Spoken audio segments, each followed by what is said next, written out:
માં ભગવતી અને ગોપીનાથજીની સતત જે એક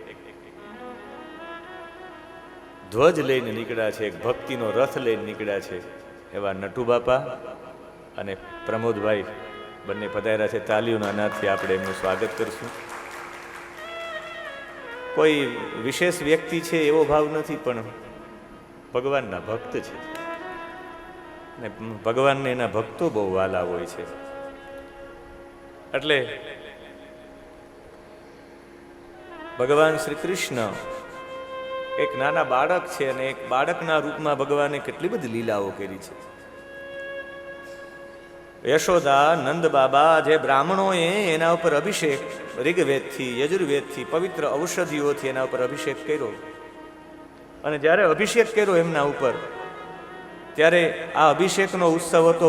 ભગવાને પોતાની રીતે પડખું બદલા છે, અને પડખું બદલા છે એટલે પહેલી વખત નારાયણના મંદિરે લઈ ગયા છે, ઉત્સવ કર્યો, નિષ્ક્રમણ સંસ્કાર. આપણા સંસ્કારોની વિશેષતા તો જુઓ, આધ્યાત્મિક રીતે, વૈજ્ઞાનિક રીતે સંસ્કારોની વિશેષતા છે. અને એ સંસ્કારની વિશેષતા એ છે કે સંસ્કારમાં સૌથી પહેલું તો મહત્વ એ હોય છે કે જ્યારે તમારો બાળક 3.5 મહિને પહેલી વખત ઘરથી બહાર નીકળવો જોઈએ. જો 3.5 મહિના પહેલા એ બહાર નીકળે તો વાયરલ જે પણ રોગ હોય એને રોગ લાગુ પડી જાય. એની રોગ પ્રતિકારક શક્તિ બહુ એકદમ નીચી હોય. બહાર જો વાયરલ કંઈ પણ હોય તો શરદી હોય તો એને શરદી લાગુ પડી જાય. એટલે 3.5 મહિના સુધી ઘરથી બહાર ન લઈ જવાય. ને પહેલી વખત નિષ્ક્રમણ સંસ્કારમાં પહેલી વખત આપણું બાળક બહાર નીકળે તો એ જગતને જોતા પહેલા જગદીશ્વરને જોવું જોઈએ. પહેલા મંદિરે 3.5 મહિને લઈ જવું, એનું નામ છે નિષ્ક્રમણ સંસ્કાર. 3.5 મહિને બ્રાહ્મણોને બોલાવી ઔષધિ 27 નક્ષત્રોની ઔષધિ સાથે એને સ્નાન કરાવવામાં આવે. એના શરીરનો તમામ મલ દૂર થઈ જાય. એ ઔષધિના સ્નાનથી એના રોગો પણ દૂર થઈ જાય. 3.5 મહિને કરવામાં આવતો સંસ્કાર નિષ્ક્રમણ સંસ્કાર છે. ગામડામાં પડખું બદલવું એવી પદ્ધતિથી આ ઉત્સવને મનાવવામાં આવતો. અને બધા બ્રાહ્મણોને બોલાવ્યા છે, ગામના મંદિરે ગયા છે, ને બધી ગોપીઓ એને રમાડતી પણ હતી. એટલે એને વિચાર કરી લીધો કે ગોપીઓ ખૂબ રમાડે છે તો હવે આપણે સેજ આડાવડું કરી નાખવું છે. એક ગાડું હતું જેના ઉપર ઘણું બધું દ્રવ્ય હતું, જેની ઉપર દૂધ, જેની ઉપર દહીં, માખણ, એના ઘડાથી ભરેલું ગાડું, બળદ વિનાનું ગાડું હતું ખાલી. લાલાને એને નીચે સુવડાવી દીધો છે. ગાડું એવી રીતે નીચે રાખવામાં કોઈ એને શોધી ન શકે. અને ભગવાનને ધીરેથી સુવડાવી. ભગવાનને નિદ્રા પણ આવતી હતી. યશોદા ઉત્સવમાં વ્રજવાસીઓની આગતા સ્વાગતામાં વ્યસ્ત હતા. કૃષ્ણ પોતે રેડ્યા છે. કૃષ્ણ એવા માટે રેડ્યા છે કે મારા ભક્તો અલૌકિક વસ્તુને છોડીને લૌકિક કામોમાં ધ્યાન આપે છે. ભગવાનને કોઈ દિવસ એવો આનંદ ન આવે કે એનો ભક્ત લૌકિક કાર્યોમાં રસ રાખે. અલૌકિક કાર્યમાં રાખવા માટે જ ભગવાન એના ભક્તને વારંવાર નિમિત્ત બનાવતો હોય છે. કોઈ પણ ભોગે ભગવાન એવું કંઈક કરે કે તમે લૌકિકમાં જવા માંગતા હોય તો ભગવાન કંઈક એવું ઊભું કરી દે કે તમારે અલૌકિકમાં જવું પડે. તમારા મોટા બાપાના દીકરાના લગ્ન હોય ને તમે બરાબર તૈયાર થયો કે હાલો લગ્નમાં આપણે 2 દિવસ ત્યાં હાજર રહીને કુટુંબ પરિવાર સાથે રહો. પણ ભગવાન એવું કંઈક વચ્ચેથી કામ ઊભું કરે કે તમારે અલૌકિક કામમાં જોડાઈ જવું પડે. કે હાલે એમ જ નથી. એ સમયે આપણે બરાબર લૌકિક કામમાં હતા હોય ને સંતોનો ફોન આવે કે સત્સંગ રાખ્યો છે, તમારે તો આવવું જ પડશે. સમજવાનું કે ભગવાન લૌકિક કામમાં જવા દેવા માંગતા નથી. કાંઈક ને કાંઈક લૌકિક કામોમાં ગોપીઓ ન રહી જાય એટલે ભગવાને પોતે જે સૂતા હતા એમાંથી ભગવાને પોતાનો પગ ઊંચો કર્યો છે. પગનો જમણો અંગૂઠો જ ખાલી ગાડાને અડાડ્યો છે, અને અડાડવાની સાથે ગાડું આખું ઊંધું વળી ગયું છે. અધર્ષયાના શિશોરનોલ્પક પ્રવાલમુદ્વં ગૃહતં વ્યવર્તત વિદ્વસ્તનાના રસકોપ્ય ભાજનમ વ્યતશ્ચ ચકરા ક્ષવિભિન્ન કુંવરમ. ભગવાને જેવો જ પગ અડાડ્યો છે, અધશયાનસ્ય શિશોરઃ, અનો અલ્પક, ખાલી ખાલી જમણા પગનો અંગૂઠો જે અડાડ્યો છે ભગવાને, વ્યવર્તત, ગાડું ઊંધું વળી ગયું છે. વિધ્વસ્તનાના, બધા ઘડાઓ ભાંગી ગયા છે. રસકૂપ્ય ભાજનમ, જેની અંદર રસ ભરેલો હતો, જેની અંદર માખણ, જેની અંદર દૂધ, જેની અંદર દહીં હતા, બધા ફૂટી ગયા છે. અને ચક્ર વ્યત્યસ્ત, અહીંયા વ્યત્ય તચક્રાહ, એ ચક્ર હતા એ પણ નીકળી ગયા, ખુલ્લા પડી ગયા છે. ચક્રો પૈડા છૂટા પડી ગયા છે. અને એની ધૂસરી હતી, એ ધૂસરી તો સાવ ફાટી ગઈ છે. અને એ સમયે એ ઉત્સવમાં ગોપીઓ, રોહિણી, નંદ બાબા, ગોપજનો જે અવાજ સાંભળ્યો, આખું ગાડું ઊંધું વળી ગયું. તત્કાલ જે લૌકિક કામોમાં રોકાયેલા હતા એનું ધ્યાન કૃષ્ણ તરફ ગયું છે. ભગવાન કહે કે કંઈક આડાવડું તમારા જીવનમાં ઢોળાય ને ત્યારે સમજવાનું, તમારા જીવનમાં મોટું નુકસાન થાય ત્યારે સમજવાનું કે લૌકિક કાર્યમાં મારે ધ્યાન આપવાનું નથી, અલૌકિક કાર્યમાં ધ્યાન આપવાનું છે. ભગવાને ગાડું ઊંધું વાળી દીધું છે. દોડીને ત્યાં ગયા છે ગોપીઓની. 2 ગોપ બાળકો રડતા રડતા આવ્યા છે. અને રડતા રડતા કહ્યું કે અમને એ ખ્યાલ છે કે તમારા લાલાએ કૃષ્ણએ રડતા રડતા રુદતાને ન પાદે ન ક્ષિપ્તમ એતન ન સંશય, આમ પગનો અંગૂઠો ઊંચો વાળ્યો ને ગાડું ઊંધું વળી ગયું. ગોપીઓ હસવા માંડી છે કે આ બાળક હજુ નાનો છે ને તમે એમ કહો છો કે એને પગ અડાડ્યો. હજુ તો આ બાળક 3.5 મહિનાનો થયો છે. 3.5 મહિનાનો બાળક કંઈ પગ અડાડે ને ગાડું ઊંધું વળી જાય, એ પગના અંગૂઠાથી ભાંગ તો નથી ખાઈ ગયા ને. અને એ સમયે બધી ગોપીઓ હસવા માંડી ગઈ છે. ગાડું ઊંધું ચોક્કસ વળી ગયું છે. એમ આપણું ગાડું પણ, આપણા ગાડા ઉપર ઘણું બધું ભરેલું છે. આપણા આ ગાડામાં પણ, અહીંયા આ ગાડાના મુખ્ય ભાગમાં અહીંયા ભોગ ભરેલા છે, ઘણા બધા રસ ભરેલા છે. અને આ ગાડું બળદ સાથે જોડાયેલું નથી. બળદ એટલે ધર્મ. આ શરીર ધર્મ સાથે જોડાયેલું નથી. તો આની અંદરના જેટલા પણ આ વૈભવો છે, આ મસ્તકમાં ભોગ ઉપર આવી ગયા છે. અને એ ભોગ છે એ ગાડા માટે કવિ વાત કરે છે. સુખ ને દુઃખ ના પૈડાઓ પર ગાડું હાલ્યું જાય, સુખ ને દુઃખ ના પૈડાઓ પર ગાડું ચાલ્યું જાય. કેદી યુગે આશાનો સૂરજ, કેદી અંધારો થાય. કેદી ઉગે આશાનો સૂરજ, કેદી અંધારું થાય. મારી મુझને ખબર નહીં ને, મારી મુझને ખબર નહીં ને, ક્યાં મારું ઠેકાણું કાંઈ ન જાણું, ગાડું મારું ક્યાં લઈ જાય. કાંઈ ન જાણું, ગાડું મારું ક્યાં લઈ જાય, કાંઈ ના જાણું. જ્યારે આ ગાડું છે ધર્મ વિહોણું, આપણું આ શરીર, આ જીવન જો ધર્મ વિનાનું હશે, આખું ગાડું બળદ વિનાનું હતું. ધર્મ વિનાનું ગાડું છે તો ચોક્કસ આપણા જીવનમાં ભોગ આપણા મસ્તકમાં આવી જશે. શા માટે ધર્મ સાથે જોડાવાનું?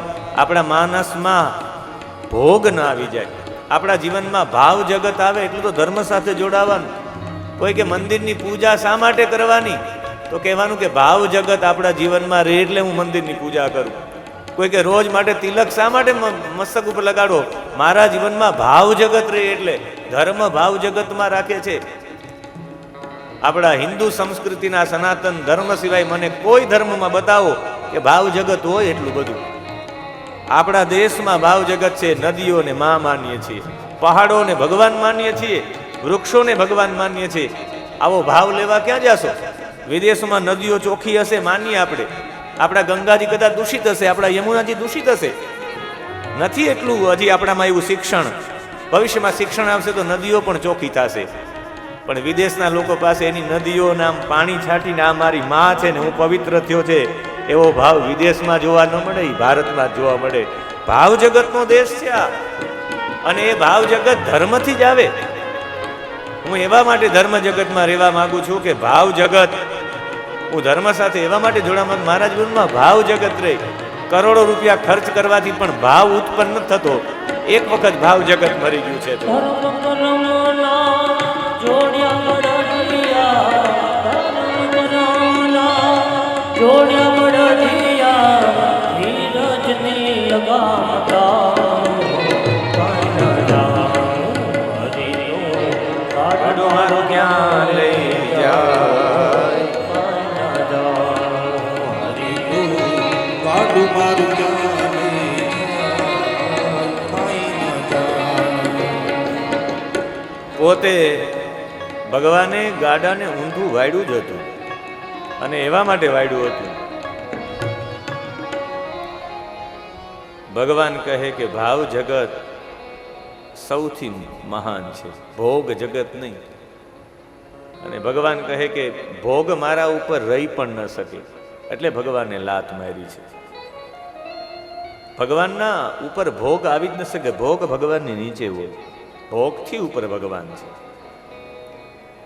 અને જ્યારે આ સંસાર રૂપી ગાડામાં, ભક્તો રૂપીના જીવનમાં ભોગ જીવન આવે ત્યારે ભગવાન ઈ ભોગને લાત મારી દે છે.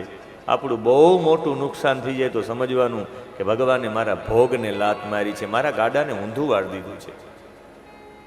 આ કોરોના કાળ આવ્યો એમાં મોટા ભાગના લોકો ભોગ જગત હતા ને ઢોળી નાખ્યો છે, બધાય ભાવ જગતમાં આવી ગયા છે. આ એક પ્રકારનું કોરોનાના માધ્યમથી આપણું ગાડું જ ઊંધું વાળ્યું છે, બીજું કંઈ છે જ નહીં. કનૈયા જ્યારે જ્યારે આપણા ગાડામાં બહુ વધારે પડતા ભોગ થઈ જાય અને ધર્મ વિનાનું ગાડું થઈ જાય ત્યારે કોરોના રૂપી ભગવાન લાત મારે છે.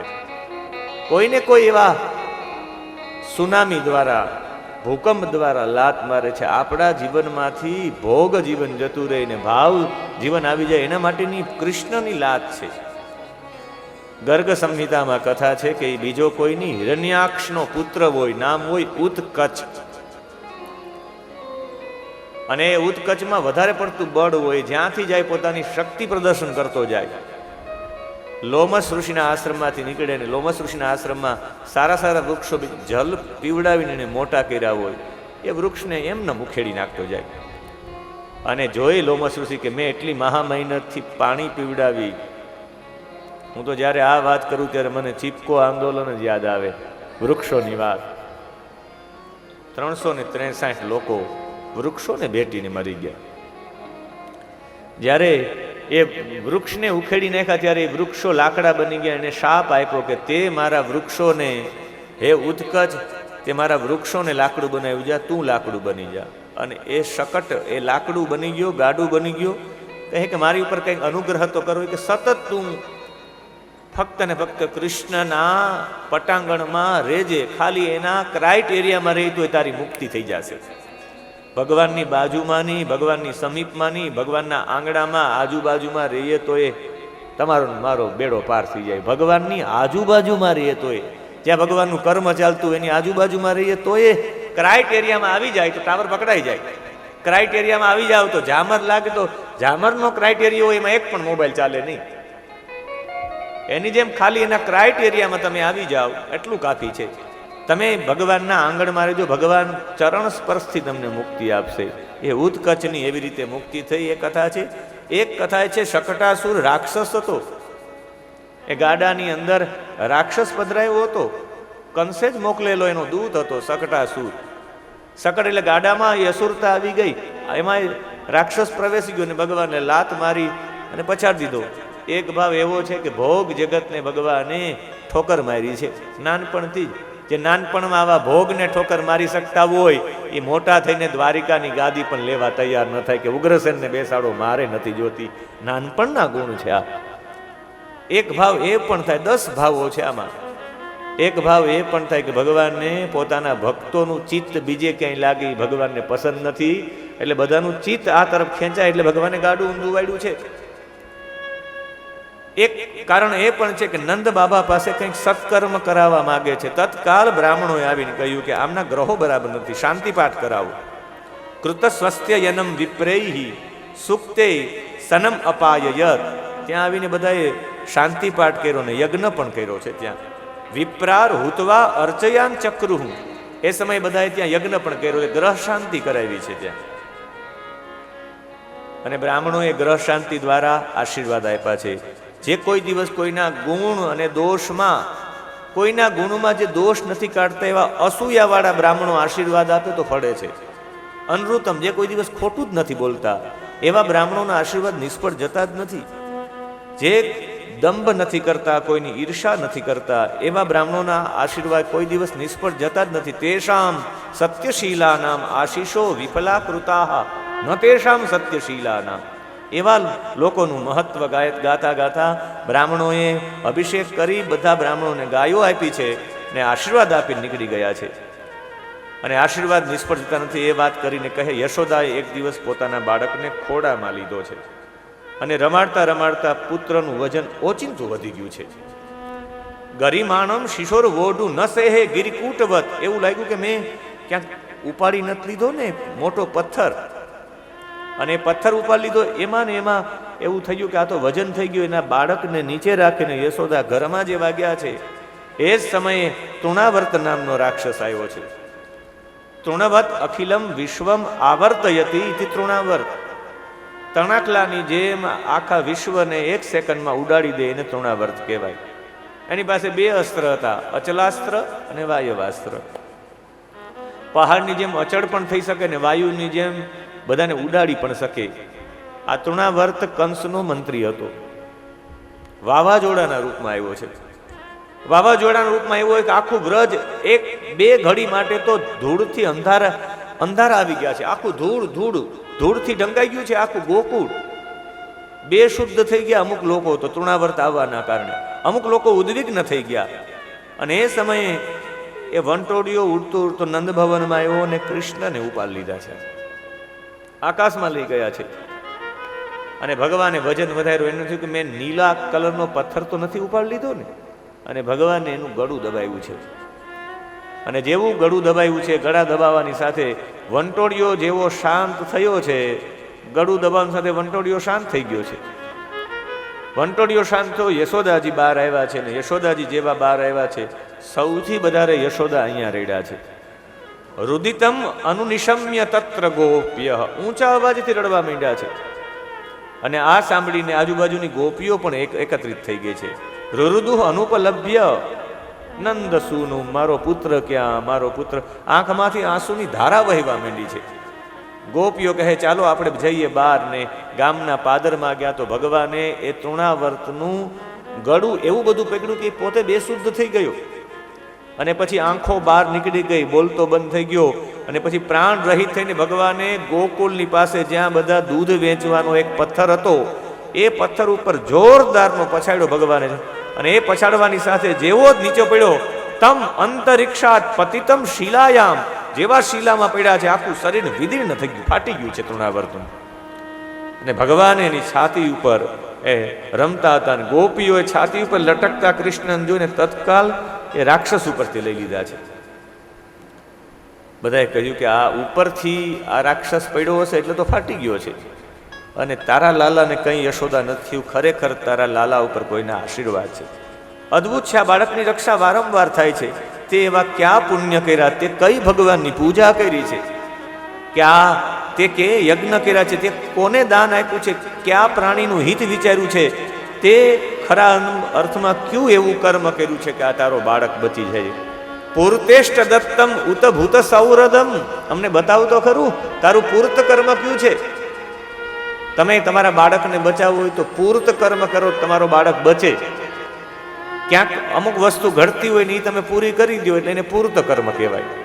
ગામની અંદર ગાયો માટે પીવાના પાણીનો હવેડો બંધાવો એને પૂર્ત કર્મ કહેવાય. ગામમાં વટે માર્ગ જતા હોય એને પાણી પીવાની વ્યવસ્થાથી પરબ બંધાવવું એ પૂર્ત કર્મ કહેવાય. ગામના બાળકોને વાંચવા માટે પુસ્તકાલય બનાવી દેવું એને પૂર્ત કર્મ કહેવાય.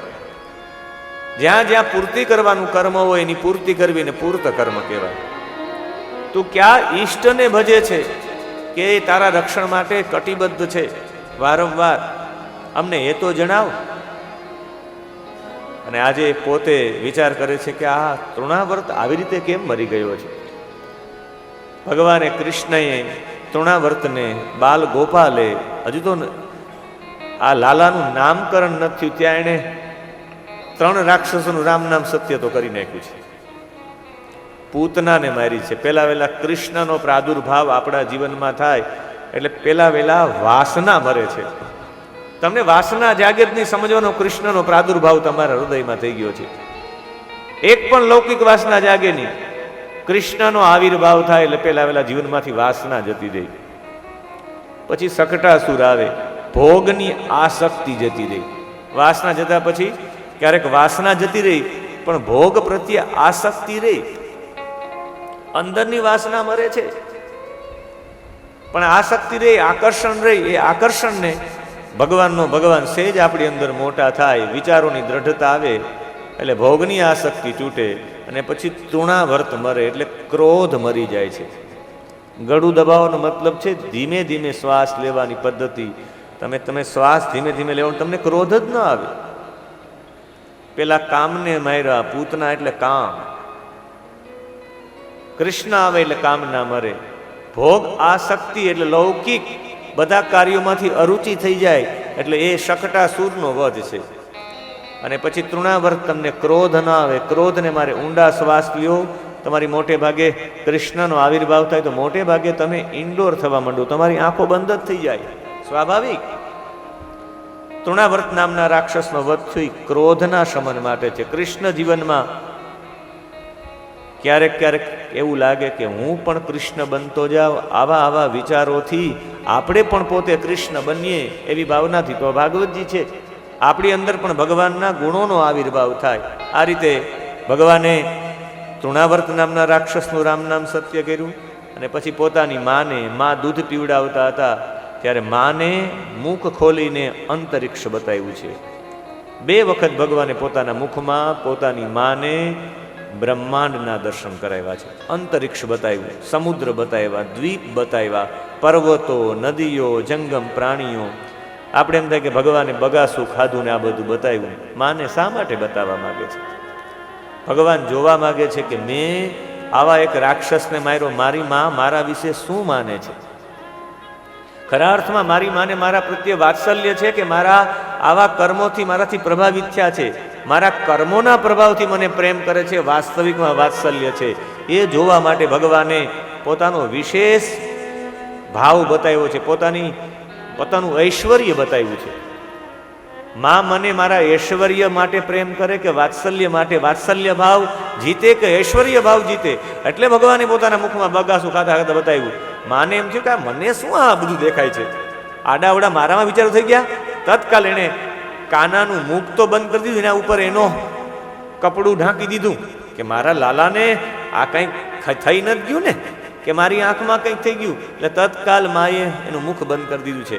અહીંયા ઐશ્વર્યની સામે વાત્સલ્ય જીતી ગયું છે. માને ભગવાનના ઐશ્વર્ય સાથે કંઈ લેવા દેવા નથી. માને તો એનો લાલો છે એમ કરીને પ્રેમ કરતી હતી. એટલે ઐશ્વર્ય બતાવ્યું તો એમ લાગ્યું કે મારી આંખમાં કંઈક છે, બાકી આના મુખમાં મને આવું થોડું કંઈ દેખાય. સુખદેવજી કહે છે કે હે રાજન, હવે તો ભગવાન 1.25 વર્ષના થયા, હજુ નામકરણ સંસ્કાર નથી થયો. ગર્ગ પુરોહિતો રાજન યદુનામ સુમહાતપાહા. યાદવ કુળના ગર્ગાચાર્યજીને વસુદેવજી કહે કે તમે નંદ બાબાને ત્યાં જઈ અને મારા બંને પુત્રોના નામ કરીને આવો.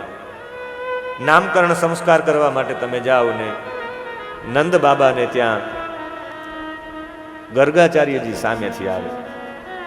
આજ સુધી એણે નામ પણ નથી રાખ્યું. એવા માટે નામ નથી રાખ્યું કે કોઈ પવિત્ર વ્યક્તિ મારા ઘરે આવે, પવિત્ર વ્યક્તિ દ્વારા નામ પડે. તમે નામ ચોપડીમાંથી જોઈને પાડી નાખો ને કોઈ પવિત્ર વ્યક્તિ નામ દે. પવિત્ર વ્યક્તિનું બોલવું પણ એક પ્રકારનો શક્તિપાત છે. એટલે નામકરણ માટે એમણે નંદ બાબાને કહ્યું કે મેં આજ સુધી નામ નથી, 1.25 વર્ષ થયું, અમારા બંને પુત્રોના નામકરણ સંસ્કાર નથી કર્યા. તમારા જેવો જ્યોતિષી, જ્યોતિષામ અયનમ સાક્ષાત તજ્જ જ્ઞાનમ અતિન્દ્રિયમ. નંદ બાબાએ સ્વીકાર્યું કે જ્યોતિષનું જ્ઞાન છે અતિન્દ્રિય છે, ઇન્દ્રિયો પહોંચી ન શકે એવું છે ને, એ તમારી પાસે છે. એટલે જ્યોતિષ શાસ્ત્ર અનુસાર અમારા પુત્રોના નામ રાખો, તમે નામકરણ સંસ્કાર કરો. કહ્યું કે જો ખબર પડશે કંસને તો કંસમ પાપમ અતિ સખ્યમ, તમે મિત્ર છો વસુદેવજીના ને કંસને શંકા જશે તો આ બાળકો ઉપર મુસીબત થશે. જો તમે ઈચ્છતા હોય તો અલક્ષિતોસ્મિન રહસી, હું એકાંતમાં નામ પાડવા માંગુ છું ગૌશાળા. કહ્યું કે ભલે કાંઈ વાંધો નહીં, ગૌશાળામાં આવી જાઓ, ફક્ત 3 જ લોકો આવજો. એમણે કહ્યું નંદ બાબા, રોહિણી અને યશોદા બાળકોને લઈને આવ્યા છે. નામકરણ સંસ્કાર કેવી રીતે કરવો જોઈએ એની પદ્ધતિ પણ આપી છે. સૌથી પ્રથમ યશોદાએ પોતાના ખોડામાં બાળકને રાખ્યો છે, રોહિણીના પુત્રને, કે પેલું આ બાળકનું નામ રાખજો, પેલા આનો જન્મ થયો છે, મારા બાળકનું પેલા એમ નહીં. આને યશમ દદાતી હતી યશોદા, આને યશોદા કહેવાય. બીજાને યશ આપવાની પદ્ધતિ જે આપે એને યશોદા કહેવાય.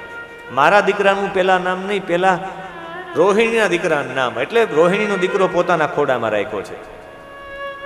તમારા ઘરમાં તમારી દેરાણી જેઠાણી તમારે લાંબા સમય સુધી ભેગું રહેવું હોય તો દેરાણીના દીકરાને પોતાના દીકરા કરતાં વિશેષ માન આપો. જેઠાણી છે એ દેરાણીના દીકરાને માન આપે, એને સૌથી વધારે પ્રેમ કરે, તો વસુધૈવ કુટુંબકમ, લાંબા સમય સુધી પરિવાર ભેગા રહી શકે. બાકી એના દીકરા માટે જ પાસ્તા બનાવી દે, એ લગ્ન થાય ને 5 વર્ષમાં નોખા થઈ જાય.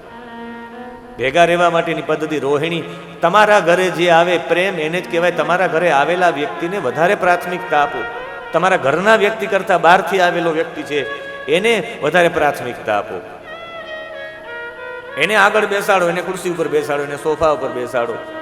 અને એને પોતાના ખોડામાં રોહિણીના પુત્રને રાખ્યા.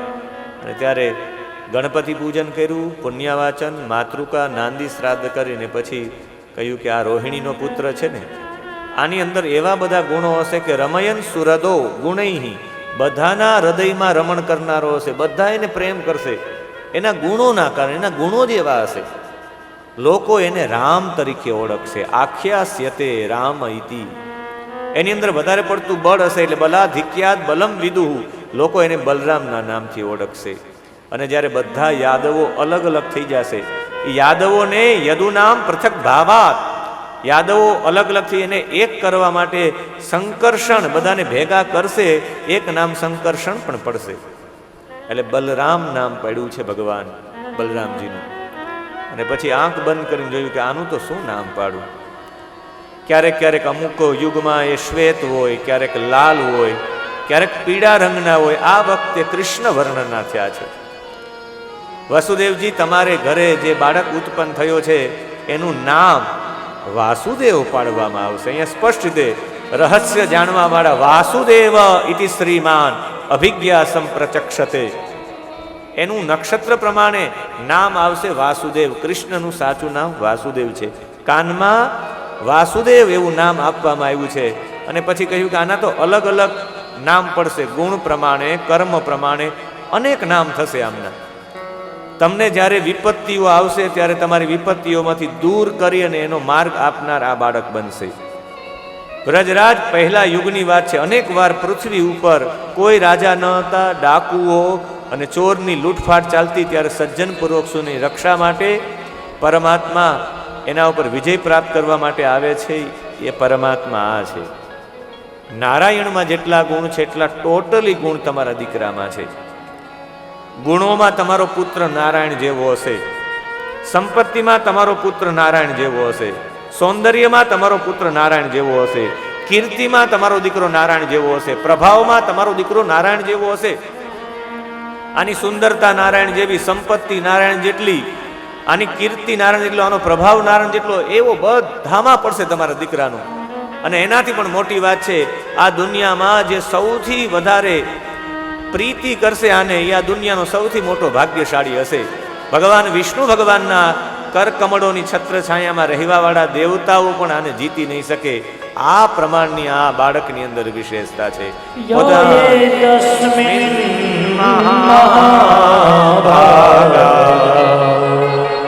પ્રીતિમ કુર્વન્તિ માનવા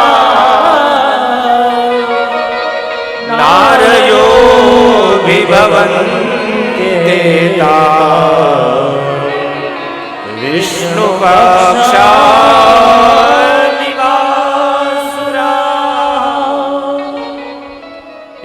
એતસ્મિન મહાભાગા પ્રીતિમ કુર્વંતિ માનવા યે માનવાહ પ્રીતિમ કુર્વંતિ ય એતસ્મિન મહાભાગા.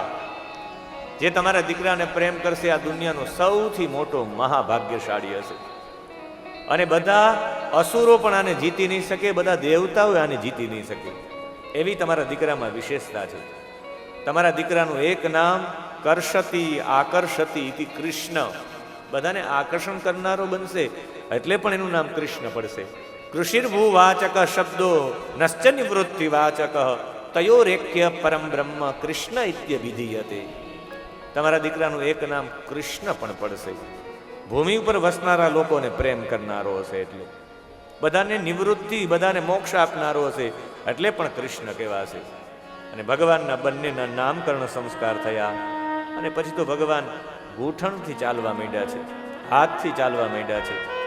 અને ગોકુલમાં ભગવાન ચારે તરફ રમવા માંડ્યા છે. ગોકુલના કાદવમાં ક્યારેક ક્યારેક ભગવાન ઢસડે છે, ગાયનું પૂંછડું પકડી લે, ગાય ચાલે એટલે ભગવાન પણ ઢસડાય, ભગવાન ગારામાં ઢસડાય છે. વારંવાર યશોદા કહે કે આ ભાગી જાય છે ને પગમાં ઝાંઝરી પહેરાવી દઉં. ઝાંઝરી પહેરાવી, જ્યાં ઝાંઝરીનો અવાજ આવે ખબર પડે કે કૃષ્ણ ત્યાં છે. બંને બાળકોને શરીર, આખા શરીરમાં કાદવ લગાડે બંને ભાઈઓ. બલરામજી કૃષ્ણને કાદવ લગાડે, કૃષ્ણ બલરામજીને કાદવ લગાડે. પંકાંગ રાગ રુચિરહ, બેયને ગારામાં રુચિ છે. ક્યારેક ક્યારેક તો બંને ભાઈઓ વાછડાની પૂંછડી પકડી લઈને વાછડાઓને ડરીને ભગાડી દે છે. ક્યારેક બંને ભાઈઓ ધગધગતા અંગારાઓ સાથે રમતા હોય, ક્યાંક દાંતથી કરડી જાય એવા કૂતરાઓ પાસે પહોંચી જાય, ક્યારેક નજર ચૂકાવીને તલવાર લઈને લડવા માંડે, ક્યારેક ગાયના પીવાના પાણીમાં પોતે ડૂબકીઓ લગાવે. કામકાજ સંભાળી શકતા નથી યશોદા. પોતે કામકાજથી નિવૃત્ત થવા માટે પોતે કહે છે કે બંને ભાઈઓએ તો મને થકાવી દીધી છે. યશોદા અને રોહિણીના લાડલા પુત્રો ઘૂંટણના સહારે અનાયાસે ગોકુલમાં ફરવા માટે નીકળી ગયા છે. હવે ભગવાનની જે ઉંમર છે એ ભગવાનની કૃષ્ણસ્ય ગોપ્યો રુચિરમ વિક્ષ્ય કૌમાર ચાપલમ. અને ભાગ્યશાળી સ્ત્રીઓ હોય એ વ્રજની છે, વ્રજની ભાગ્યશાળી સ્ત્રીઓ સાથે ભગવાન રમવા નીકળી જાય છે. અને રમતા રમતા ભગવાન મોટા થઈ ગયા છે ને ભગવાનનું આ કૌમારમ ચાપલમ કેવું હતું કે માથા ઉપર ઘડાઓ લઈને નીકળે ગોપીઓ, અને ભગવાન એ પોતાને ચાપલ વિદ્યા દ્વારા ગોપીઓને પજવે. બંને હાથમાં લાકડીઓ રાખ્યા અને કેડી ઉપર કનૈયો ઊભો રહી જાય છે. કૌમાર ચાપલમ, કેવી ચંચળતાથી ગોપી આમ જવા જઈએ તો આમ આવતા રહી ભગવાન, આમ જવા જઈએ તો ભગવાન આમ આવતા રહી. અને એ સમયે ગોપીઓને પણ પજવે છે. અને ત્યારે ગોપીઓ પોતાનો ભાવ રજૂ કરે છે કે હે કૃષ્ણ, હવે તો અમારા માથા ઉપર પણ ભાર લાગે છે, તું થોડોક અમને માર્ગ આપી દે. અને જોવા જઈએ તો અત્યારની ગોપી તરીકે જો આપણે કહીએ તો અત્યારે કૃષ્ણને આપણે પણ કહેવું છે કે કૃષ્ણ, અમને હવે આ જગતનો ભાર લાગે છે, અમારા માથા ઉપર આ પાણીનું બેડું છે એમ નહીં, આ બધું આખા જગતની બધી વાતોનો અમને ભાર લાગે છે.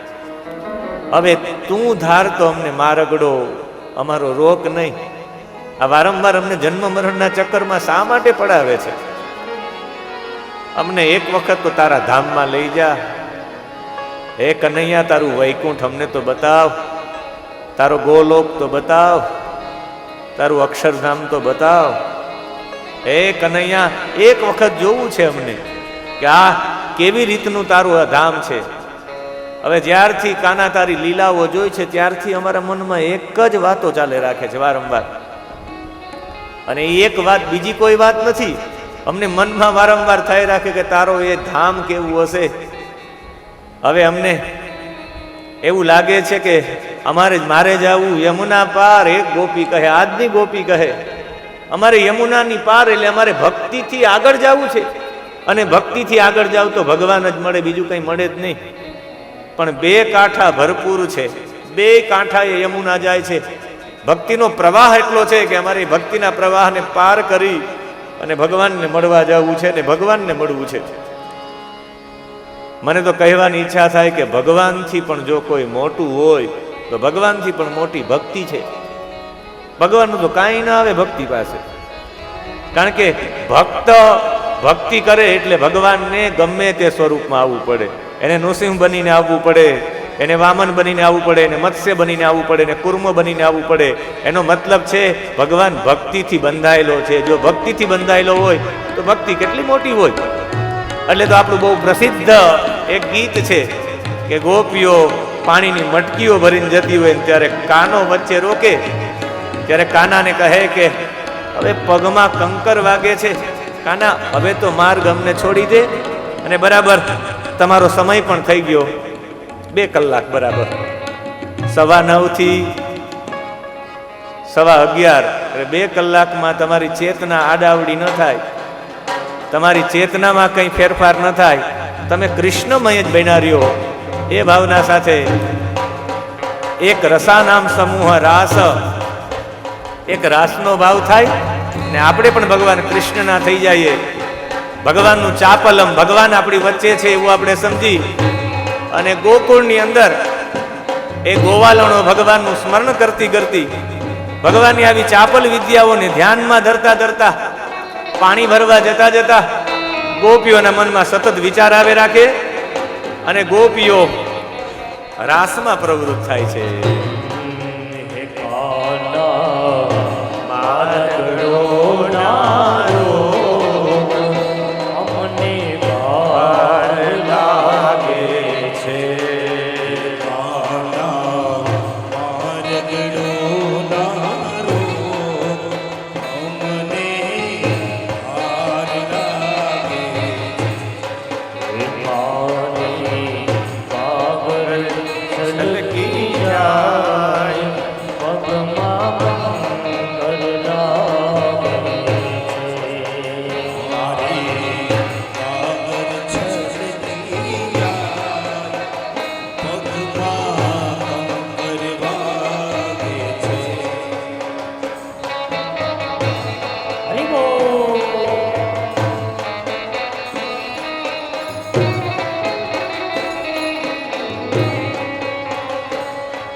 આવું કરો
ચંડાળા રે ચંડા મુરલીવાળા રે મુરલીવાળા મુરલીવાળા મુરલીવાળા રે મુરલીવાળા મુરલીવાળા મુરલીવાળા રે કાના મારગડો નારો રમે હાર લાગે કાના મારગડો નારો ગમને હાર લાગે વેલી સવારે ઉઠતી કાવલડી હિંડોની સવારે ઉઠતી કાવલડી પટોરા ભરાય દુધના પટોરા ભરાય એવા શોક ગોળમાં ના કટોરા ભરાય દેવા શુભ ગોળમાં કાના મારગડો નારો ગણને હાર લાગે છે કાના મારગડો નારો ગમને હાર લાગે જળ ભરવાને હું તો ગઈ સામો મળ્યો ગાનુડો ભરવાને તો ગઈ મોમેળો ગાનુડો જડરો નજ જય ગઈ સામો મળ્યો ગાનુડો ગુરુન જય ગઈ સામો મળ્યો ગાનુડો આખો નાયક સારે મુજને બોલાવે બોલાય સારે અમને બોલાવે આખો નાયક સારે મુજને બોલાવે આખો નાણ સારે અમને બોલાવે પાવની હું તો બની ગઈ સામો મળ્યો ગાનુડો પાવની તો બની ગઈ સામો મળ્યો ગાનુડો આખરી મારીને બધો કી ફોડે આગળ મારીને મટુને ફોડી આખરી મારીને મારી બધો કી ફોડે આખરી મારીને મારી મટુને ફોડી પછી ના થવાની થઈ કે સામો મળ્યો ગાનુડો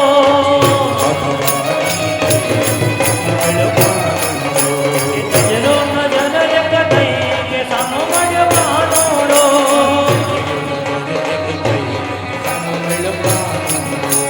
જડો પરમાને હું તો ગઈ સામો મળ્યો ગાનુડો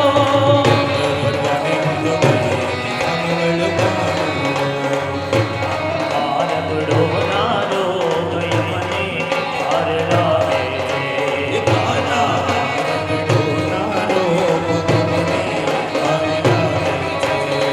જાદુ ભરેલી મોરલી જાદુ ભરેલું બોલે છે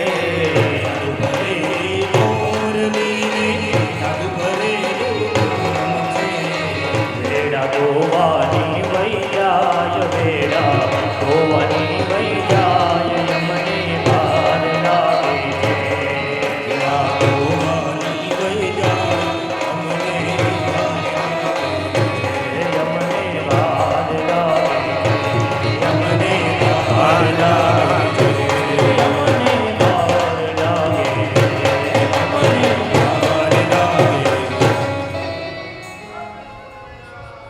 કાના ના કરે ખોટા ખેલ અમને ભાર લાગે છે.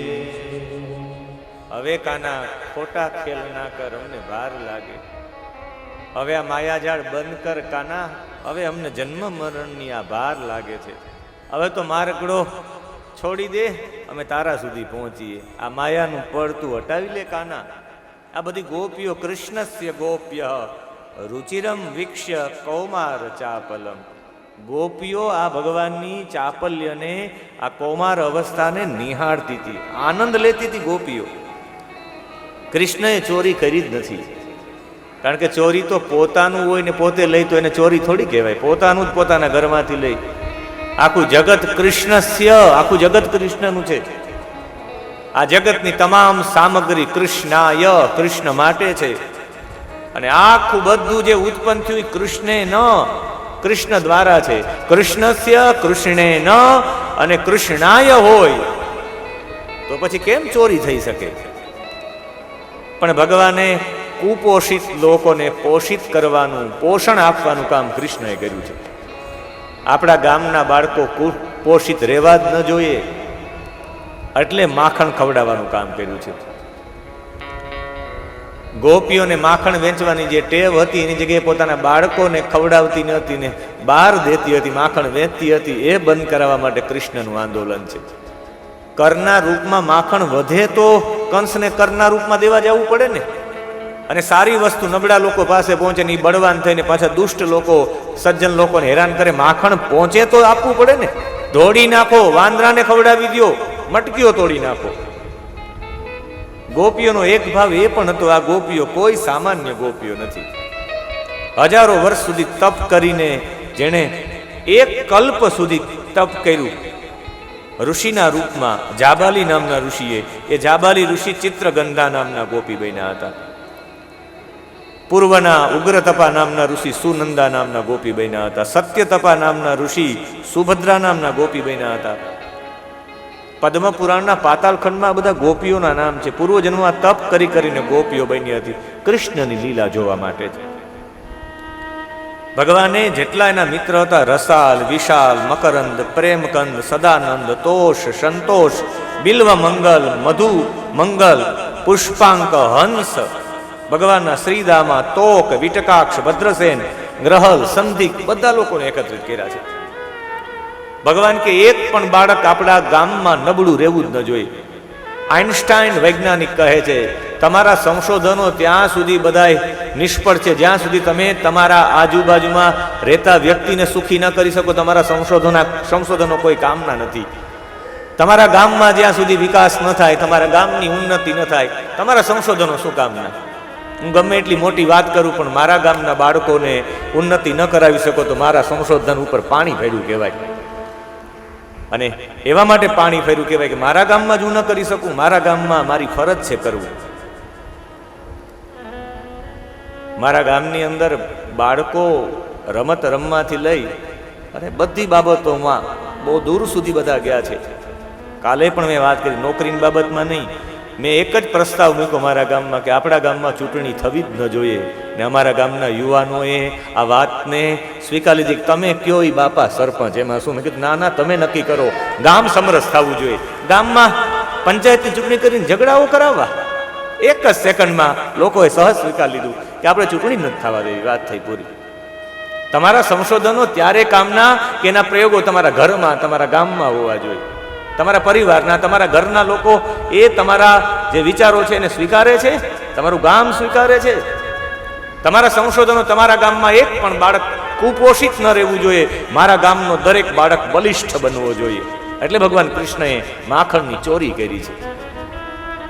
જેની પાસે વધારે માખણ છે એનું વધારે માખણ લઈ આવી, જેની પાસે ઓછું માખણ છે એના સુધી પહોંચાડો. ગામના દરેક બાળકો બલિષ્ઠ થાય એટલે ભગવાને શરૂઆત કરી છે કે પ્રેસિડેન્ટ હું, ચાલો મારા ઘરેથી જ આરંભ. માને કહે કે માં, મારે પદ્માવતી ગાય, ગંગી ગાયનું દૂધ પીવું છે, અત્યારે જ દોઈ આવ. માં દોવા ગયા તો બહારથી ચોરી બારી હોય, નાનકડી બારી હોય દરેકના ઘરમાં, ત્યાંથી બેનો વહીવટ કરતા હોય લેવડ દેવડનો, ત્યાંથી બારી ખોલીને આખું ગ્રુપ આવી ગયું કફલમ કફલમ કરતું. કફલ નામના ઋષિ છે જેના સ્મરણ માત્રથી ચૌર્યના બધા ગુણો વિકસિત થઈ જાય. ચૌર્ય શાસ્ત્ર કફલ ઋષિએ બનાવ્યું છે. એનું સ્મરણ કરતા કરતા બધા આવી ગયા છે. આજે પણ પ્રતિષ્ઠા કરાવો તો પ્રતિષ્ઠામાં જ્યારે સાંજ પડે ને ત્યારે મૂર્તિઓને આમ ઢાંકી દેવામાં આવે. અત્યારે તો બધી જે મૂર્તિઓ હોય પથ્થરની હોય, પૂર્વના સમયમાં ધાતુઓની મૂર્તિઓ હતી, ચાંદીની, સોનાની, એવી બધી મૂર્તિઓ હોય.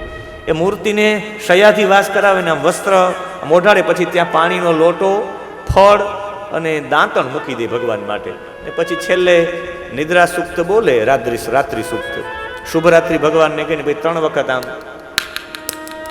આમ તાલીઓ પડાવે અને ત્યારે બોલવાનું હોય, તિસરા ભાર્યા કફલસ્ય દાહિની મોહિની સતી તાસાં સ્મરણમાત્રેણ ચોરો ગચ્છતિ નિષ્ફલં.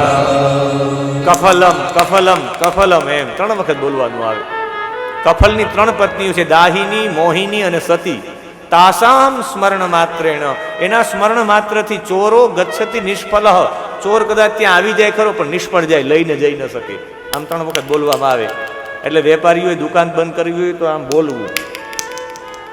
તિસ્રા ભાર્યા કફલસ્ય દાહિની મોહિની સતી તાસામ સ્મરણ માત્રેણ ચોરો ગચ્છતિ નિષ્ફલ. આનો પ્રયોગ અમારા ઘણા બધા વર્ષો પહેલા અમારા ગામમાં અમે જોયું કે ચોરી થઈ. ભાદરવા મહિનામાં જ ચોરી થઈ. વાછરા દાદાનો મેળો હતો, બધા મેળામાં હતા. એક વાડીએ ચોરી થઈ એટલે બધા દોડીને એની વાડીએ પહોંચ્યા તો બધું ઈખર વિખર પડ્યું હતું. દરવાજામાં તાળું બાળું તૂટેલું હતું ને એટલે બધાએ કીધું ભાઈ પૈસા પૈસા કંઈ ગયું નથી કે ઓશિકા ગાદલા ગોદડા આમ વીખીને પડ્યા હતા બધા. એમાં એણે એક ગોદડું લીધું ને આમ ગોદડું ખોલીને જોયું તો પૈસા ગોદડાની અંદર હતા. કે ચોર આવ્યો પણ એક પણ પૈસા લઈ જઈ શક્યો નહીં, કંઈ વસ્તુ જ ગઈ નથી. રાજી થયો, થોડુંક તોડફાડ કરી પણ કંઈ લઈ શક્યો નહીં. બધું સારું કહેવાય. આ કેમ એનું ધ્યાન આ ગોદડા વીખી નાખે. આ ગોદડું કે ગોર બાપા ઓલો મંત્ર બોલીને ગયો તો તિસ્રા ભાર્યા કફલસ્ય દાહિની મોહિની સતી તાસામ સ્મરણ માત્રેણ ચોરો ગચ્છતિ નિષ્ફલ. વેદ પુરાણોનું વાક્ય છે આ. એટલે એ ભગવાને કીધું ચોરી આપણે ત્યાંથી થાય. પ્રમુખ હતા, પોતાના ઘરેથી ચોરી કરી, વાંદરાઓને ખવડાવ્યું, બધાને આનંદ કરાવ્યો ભગવાન. અને ભગવાન પ્રેસિડેન્ટ હતા પહેલા બધાને ખવડાવે પછી પોતે આરોગ્ય. ભગવાને કીધું કે આપણે જ ખાલી આરોગ્ય નહીં, ગાયોના વાછડાઓને પણ પૂરતું દૂધ મળવું જોઈએ. ગાયના વાછડાને છોડી મૂકે ને દૂધ પીવડાવી દે. બાકી તો સેજ દૂધ પીવડાવીને પ્રાહવો છોડે ગાય, એ પછી દૂર વાછડાને બાંધીને બધું દૂધ દોઈ લે. ગાયના 4 આંચળ હોય છે, એમાં 2 એના વાછડાના હોય છે ને 2 આપણા માટે હોય છે. આપણે બધામાંથી દોઈ લઈએ. એટલે વત્સાન મુંચન વાછડાઓને છોડી મૂક્યા. ક્વચિત અસમયે, સમય ન હોય ત્યારે ગોપીઓ એની ઉપર યશોદા અમે એને ઠપકો આપીએ ને તો તારો કાનો શું કરે છે ખબર છે? યશોદા કે શું કરે છે?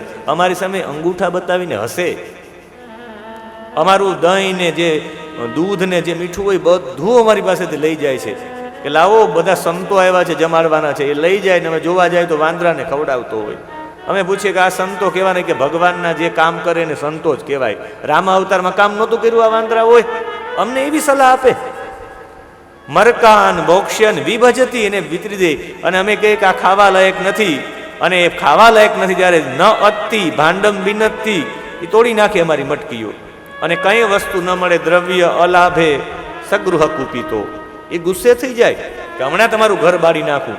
અરે તો કાન અમારા બાળકોને ઉપક્રોશ્ય, અમારા બાળકો રમતા હોય ચીતલા ભરીને રડાવે તમારો કાન.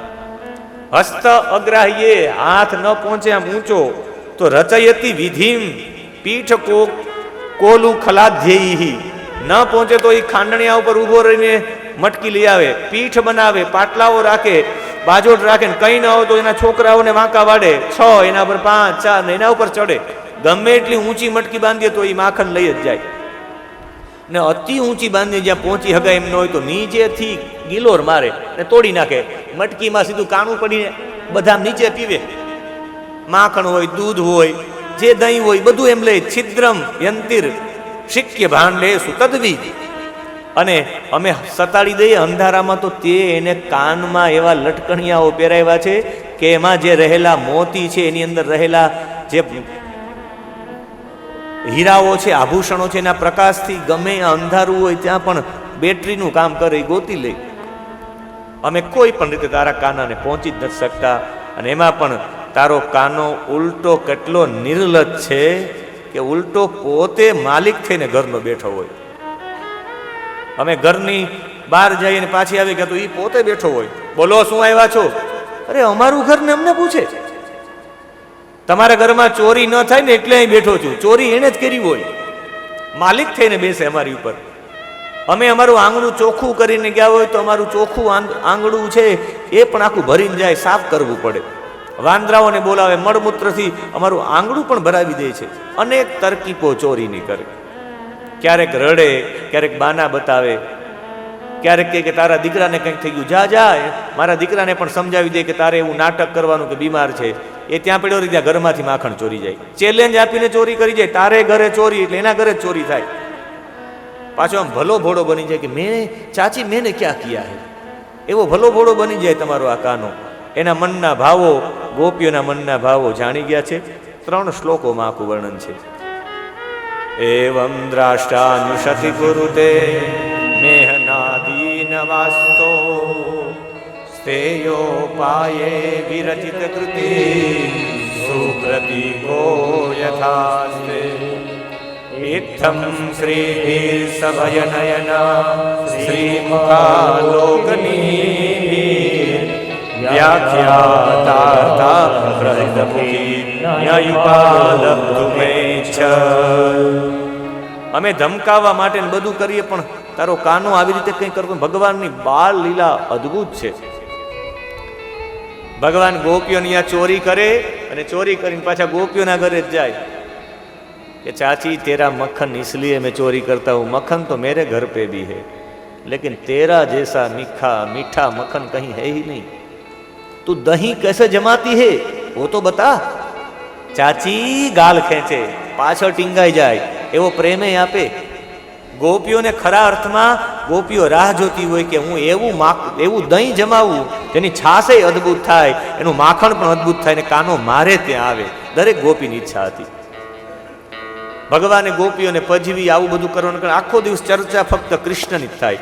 ભગવાન કે નિંદા કરવી તોય મારી કરે, વખાણ કરવા આવી તોય મારા કરે, ઠપકો આપવો હોય તોય મને ઠપકો આપે, મારા વિશે બોલવું હોય મારા સિવાય કોઈનું વિચારે જ નહીં. કોઈ પણ રીતે ભગવાન સાથે પ્રેમ થઈ જાય. એના માટે પ્રેમ સિવાય બીજું કંઈ થાય જ નહીં. એટલે ભગવાન લીલા કરી છે.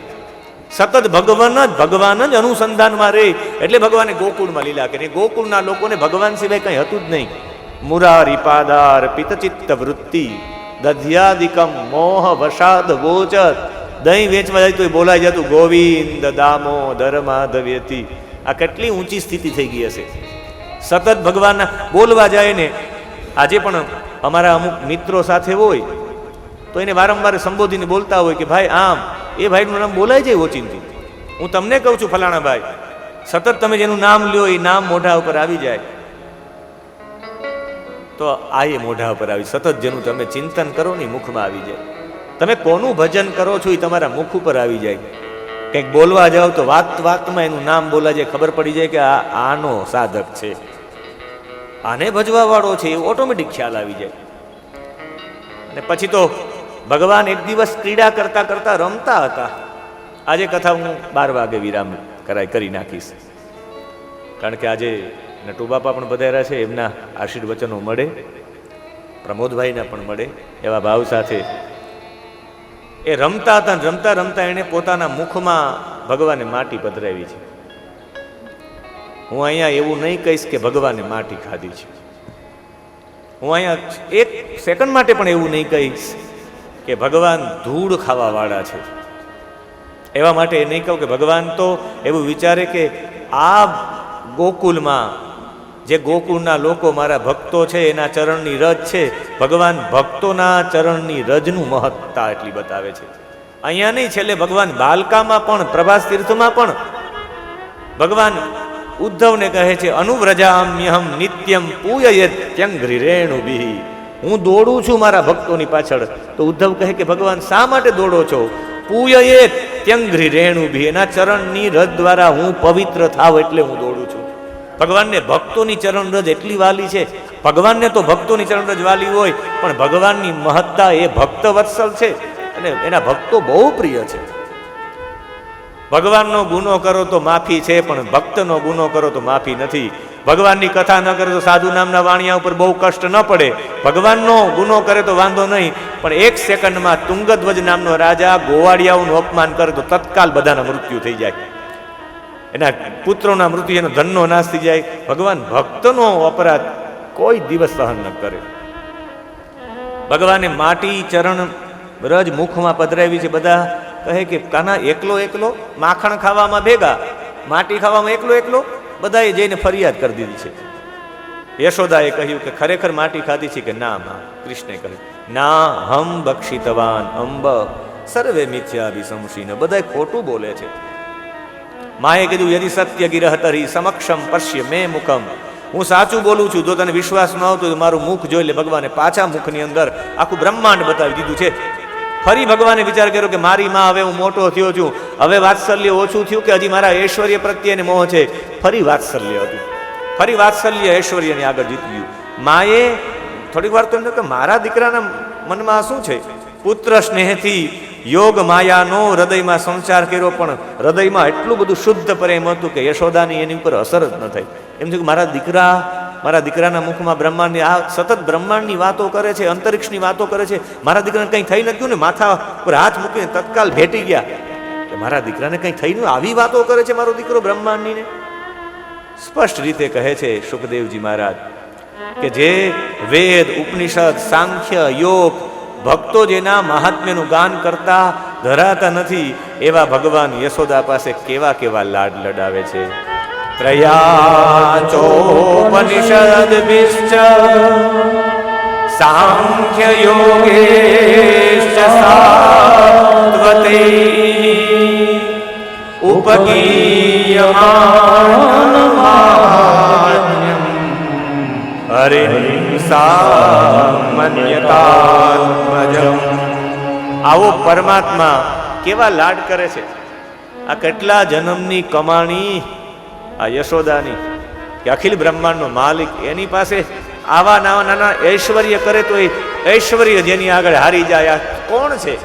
પૂર્વજન્મના દ્રોણ નામના વસુ ને એની પત્ની ધરા નામની પત્ની, જેને નિર્દોષ ભાવ સાથે ભગવાન સાથે પ્રેમ કર્યો. એટલે બ્રહ્માજી કહે કે તમારે અહીંયા ભગવાન નિર્દોષ પ્રેમ આપવા માટે બાળકના રૂપમાં આવશે. ભલે દેવકીને વસુદેવને અહીંયા જન્મ લઈ, પણ નિર્દોષ પ્રેમ તો તમારે ત્યાં જ આપશે. અને પછી તો માને એવું થયું કે આ વારંવાર ગોપીઓ ફરિયાદ કરે છે, કદાચ હું જ એને યોગ્ય નહીં હોઉં.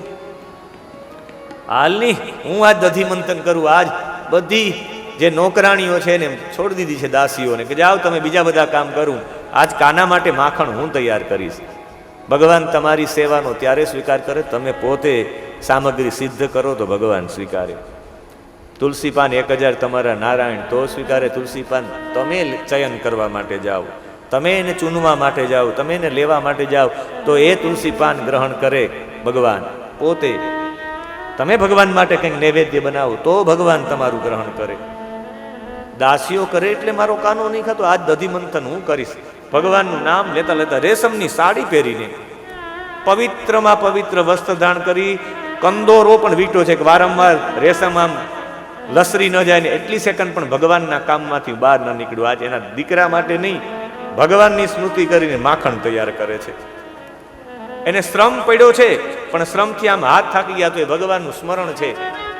ભગવાનના ગીતો ગાતા ગાતા એ દધી મંથન કરે છે. આ કંકણનો અવાજ આવે, કુંડલનો અવાજ આવે તો એ ખબર નથી આખું મુખ પરસેવાથી રેબ જેબ હતું. અને એ પરસેવાથી રેબ જતું જાત કંપમ, આખું શરીર ધ્રુજતું હતું. સંપૂર્ણ સાત્વિકતા આવી ગઈ. સાત્વિકતા આવે એટલે શરીર ધ્રુજે. શુભ્રુહુ, આ ભ્રુ હતી એકદમ સુંદર રીતે આમ કંઈક વિચારતા હોય, દધી મંથન કરતા હોય. માના સ્તનમાંથી દૂધ નીકળવા માંડ્યું. કેટલું વાત્સલ્ય આવ્યું છે કે એમ નામ ખાલી સ્મરણ માત્રથી દૂધ નીકળી ગયું. વાછડા કે વાછડીને જોઈ તો ગાયમાં પ્રાહવો આવે ને દૂધ નીકળે, અને આ તો ખાલી સ્મરણ માત્રથી કેટલો ભાવાવેશ આવ્યો હશે અંદર. અને એ સમયે એના માથામાંથી વેણીના પુષ્પો પણ પડી ગયા. શ્રૃંગારનું, શરીરનું કોઈનું ધ્યાન નથી રહ્યું. અને એ સમયે ભગવાનના સ્મરણમાં દધી મંથન કરતા હતા. અને જ્યારે દધી મંથન કરતા હતા ત્યારે કૃષ્ણ દોડતા દોડતા એમની પાસે આવીને એમનો પગ પકડ્યો છે અને માને કહે કે માં, મારે આ દધી મંથન કરીને જે માખણ તૈયાર કરો, મારે માખણ નહીં, મારે તમારું દૂધ પીવું છે. ભગવાન 3.5 વર્ષના છે. ભગવાનને ખોડામાં બેસાડ્યા. માએ ખોડામાં બેસાડીને માએ દૂધ પીવડાવ્યું. ત્યાં એમને યાદ આવ્યું કે ઓહો, પદ્માવતી ગાયનું દૂધ તો મેં ઉકળતા મૂક્યું છે. 100 ગાયોનું દૂધ 10 ગાયને પીવડાવવામાં આવે, 10 ગાયનું દૂધ 1 ગાયને પીવડાવવામાં આવે. પદ્માવતી જેને કૌલી ગાય કહેવાય, કૃષ્ણને એનું દૂધ બહુ વાલું હતું. મારા કૃષ્ણ દૂધ વિનાના રહી જશે તો એટલે એમને છોડીને દૂધ માટે અંતર ગયા. ભગવાનને થયું કે મારી માને આસક્તિ ન રહી જાય આમાં. જો મારી માને આસક્તિ રહી જશે, ક્યારેક ક્યારેક સાધનમાં આસક્તિ રહી જાય ભક્તને, સાધ્યમાં નહીં. જે માળા કરતા હોય, માળા ખોવાઈ ગઈ તો ઓહો મારી માળા ખોવાઈ ગઈ, માળાની આસક્તિ. મેં શ્રાવણ માસ આખો ઉપવાસ કર્યો, એ સાધન છે, એ સાધનમાં આસક્તિ. શ્રાવણ માસ ઉપવાસ કર્યો, મેં આ કર્યું, મેં નવરાત્રિ કરી, સાધનમાં આસક્તિ ન રહી. મારી માએ દધી મંથન કર્યું અને માખણ ઊભું કર્યું, એમાં આસક્તિ ન રજાય એટલે માખણની મટકી તોડી નાખી. સંજાત કોપ સ્ફુરિતારણુ સ્ફુરિત અરુણાધરમ સંદ્રશ્ય દધભી દધિમંથ ભાજનમ. તોડી નાખી છે મટકી. ખાલી મટકીની તમામ મટકીઓ તોડી નાખી છે. તમામ મટકીઓ પણ નહીં, વાંદરાઓને પણ બોલાવ્યા છે. મળમૂત્રથી બધું ભરી દીધું છે આખું નંદ ભવન. છેલ્લી એક મટકી બાકી હતી ને ઉલુખોલા અંગ્રેહ ઉપરી વ્યવસ્થિતમ, બરાબર એકલા ઊભા થયા, ખાંડણીયા ઉપર ચડ્યા છે ને આમ લેવા માટે ગયા મટકી. યશોદાએ જોયું રેલમ છેલ આખા ઘરમાં, છાશ ઢોળાણી છે આખા ઘરમાં, મટકી તો તમામ મટકીઓ તૂટેલી, વાંદરાઓ મળમૂત્રથી બધું ભરી દીધેલું હતું. કે આ કાના ના જ કરતું હતું, આ જ આને દંડ આપવો જોઈએ. લાલયે 5 વર્ષાણી 10 વર્ષાણી તાળયે, દીકરો બગડે પછી વધારે લાડ લડાવ્યો તો. હાથમાં લીધી લાકડી ને ભગવાન ચડ્યાતા ઉપર. ઉભો રહેજે કીધું ને, કનૈયાએ દોડ મૂકી છે ને માની મા એની પાછળ લાકડી લઈને. કૃતાગસમ તમ પ્રરુદંતમ અક્ષિણી, એની આંખમાંથી પ્રરુદંતમ, ભગવાન રડ્યા, એટલા બધા રડ્યા કે આંખમાંથી જે આજણ હતું એ પણ કશંતમ અંજનમ અશિણીસ્વ પાણીના, આખી આંખમાંથી પાણી ઢોળાઈ ગયા. માં યશોદા પાછળ દોડ્યા લાકડી લઈને અને કૃષ્ણ આગળ. આવું દ્રશ્ય હતું. માં યશોદા પાછળ પાછળ અને કાનો આગળ, ને અંતે માને થયું કે હવે તો લાકડી પણ મૂકી દેવી પડશે, બાકી કાનો પકડાશે નહીં. અને લાકડી મૂકી દીધી, કૃષ્ણ પકડાઈ ગયા છે. અને જેવા જ કૃષ્ણ પકડાણા છે, કૃષ્ણએ વ્યાસપીઠે પણ કે જઈ આવીએ, ચાલો ની, વ્યાસપીઠ બચાવી શકતી હોય તો, અહીં તો કોઈ બચાવી શકે એમ છે જ નહીં. અને માએ અંતે કૃષ્ણને પકડી લીધા છે, ને કૃષ્ણને દંડ આપવા માટે ભગવાનનું ઉદર, દામ એટલે દોરીથી બાંધ્યું છે, અને દામોદર લીલા કહેવાય છે. અને એ કૃષ્ણ જે પકડાતા ન હતા, 2 આંગળ દર વખતે ખૂટતી હતી જે દોરી, ભગવાનને પ્રેમના તાંતણે બાંધી લીધા છે. સ્વમાતુ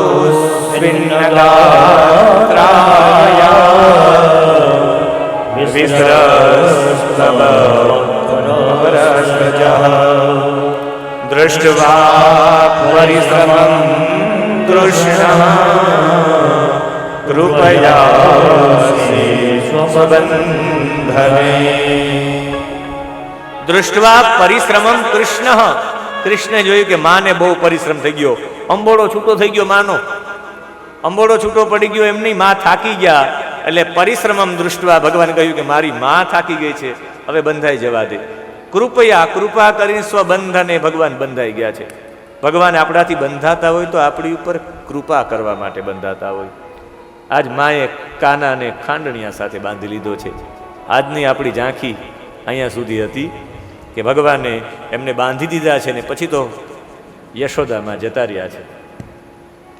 ભગવાન એકલા બંધાયેલા છે, અને એકલા બંધાયેલા છે. ભગવાનને એવું થયું કે હવે મારે આ ઉદર તો બંધાણું છે. દર વખતે 2 આંગળ ખૂટતું હતું. 2 આંગળ દર વખતે જેવડી પણ રસ્સી લઈ આવે, ભગવાન બંધાતા જ નહોતા. ક્યારેક આ બાજુ હોય જાય, ક્યારેક આ બાજુ હોય જાય, ક્યારેક આ બાજુ હોય, એવડી લાંબી. અને બાંધવાની પદ્ધતિ હતી, જો આ રીતે જ બાંધ્યા હતા કૃષ્ણને. સહેજ આપને આવી રીતે ભગવાનને આમ બાંધીને પછી બીજું ઓલું હતું એ આમ બાંધેલું હતું, આવી રીતે બાંધવાની પદ્ધતિ આમ છે.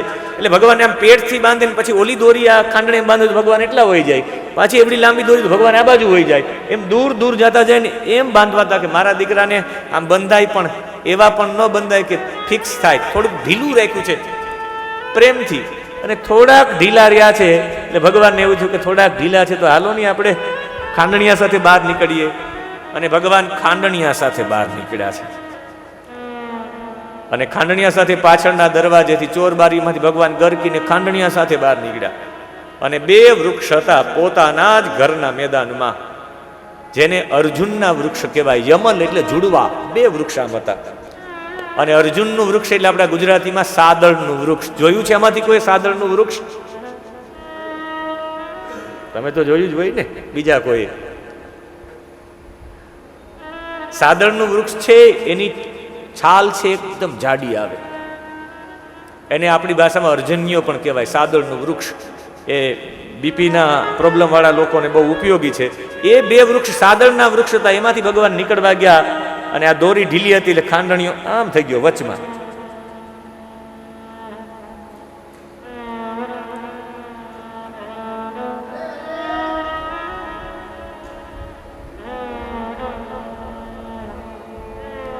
તો અહીંયા તો કાનો છૂટે કે ન છૂટે, બપોર પછી 4 વાગે છૂટે એ પેલા મેં કીધું કાનાને થોડો બાંધી રખાય બહુ. એટલે ખાંડણીઓ લઈને ભગવાન વચ્ચેથી નીકળવા ગયા અને બંને વૃક્ષો ધરાશાયી થઈ ગયા. ભગવાને આ બીજા કોઈ નહીં, અર્જુનના વૃક્ષોને મુક્ત કરવા માટે.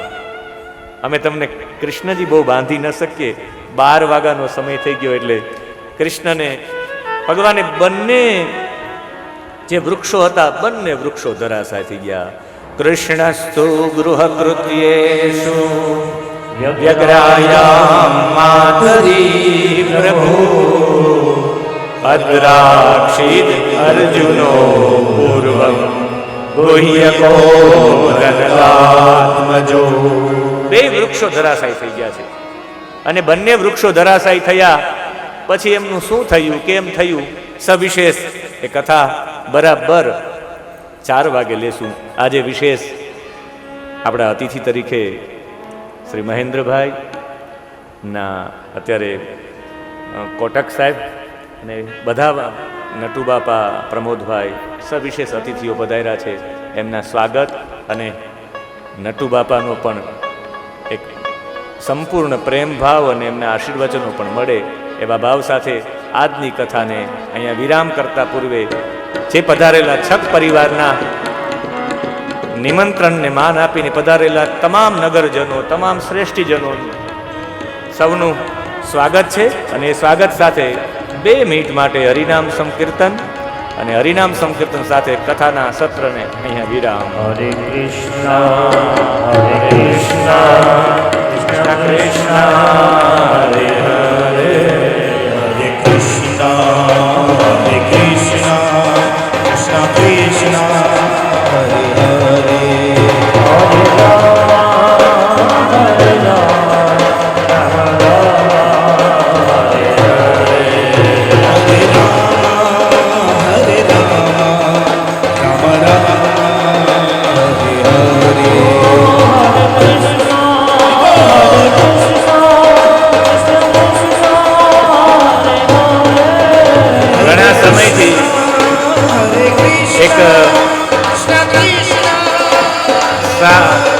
સારી રીતે રાજ સેવા કરેલા અને લોહાણા સમાજનું ગૌરવ મહેન્દ્રભાઈ પણ પધાર્યા છે અને કોટેચા પધાર્યા છે. એટલે બંને મહાનુભાવો એ રાજભવનથી છે, રાજપુરુષો, અને 2 સાધકો છે, નટુબાપા અને પ્રમોદભાઈ.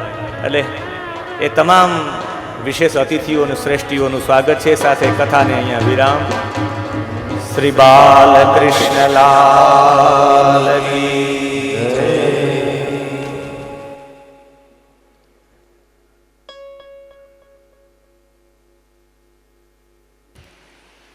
શ્રી છગ પરિવાર આયોજિત શ્રીમદ ભાગવત સપ્તાહ જ્ઞાન યજ્ઞમાં પધારેલા સૌ શ્રેષ્ઠીજનો, ભક્તજનો, શ્રોતાજનો, વૈષ્ણવોને છગ પરિવારના જય શ્રી કૃષ્ણ, સ્વાગતમ.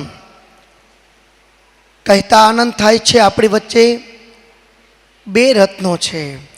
એકને રાજરત્ન અને બીજાને ભક્ત રત્ન કહી શકાય.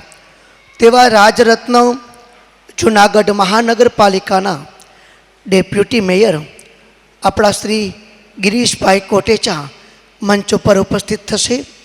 તેમના સન્માન માટે હું મહેશભાઈ, પ્રકાશભાઈ અને નિપુલભાઈને નિવેદન કરી યથોચિત સન્માન કરશે, મંચ ઉપર પધારશે.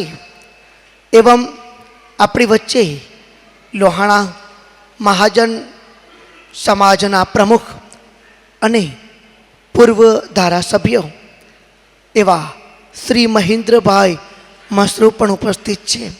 સરળ સ્વભાવથી મહેન્દ્રભાઈના કોણ ઓળખતું નથી? તેવા જોરદાર તાલીઓના નાદથી વધાવશું.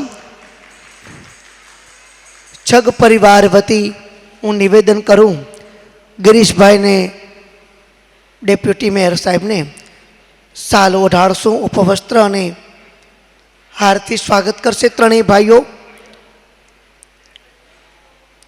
જોરદાર તાલીઓના નાદથી આપણે સૌ વધાવશું.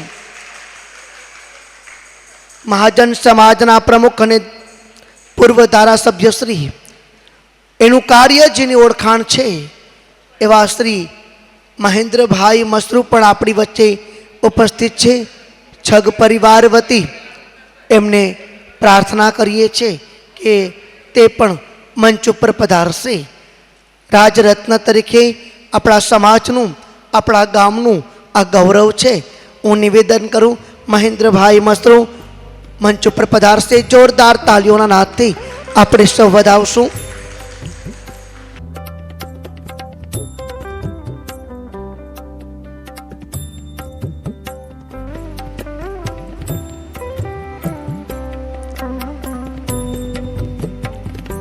એવા જ ભક્ત હૃદય, સરળ જીવન અને ખૂબ વ્યક્તિત્વ સારું ધરાવે છે એવા મહેન્દ્રભાઈને જોરદાર તાલીઓના નાદથી વધાવશું. એમનું સન્માન ત્રણેય ભાઈઓ ભેગા મળી છગ પરિવાર વતી થઈ રહ્યું છે. ખૂબ ધન્યવાદ. જે પણ મહેમાનશ્રીઓ, માનનીય બંને રાજકીય પુરુષો પધારા તેઓનો ખૂબ ધન્યવાદ છગ પરિવાર માને છે. એવું જ જેને ભક્ત રત્ન, ભક્ત હૃદય અને વીરડીનો એક દીવો કહી શકાય એવા પરમ પૂજ્ય નટુદાદા આપણી વચ્ચે ઉપસ્થિત છે. મા બાલવી માને યાદ કરી નટુદાદા મંચ ઉપર આવશે. સાથે સાસણથી પ્રમોદભાઈ પણ પધાર્યા છે. તો એમના સન્માન માટે હું નિવેદન કરીશ. ત્રણેય ભાઈઓ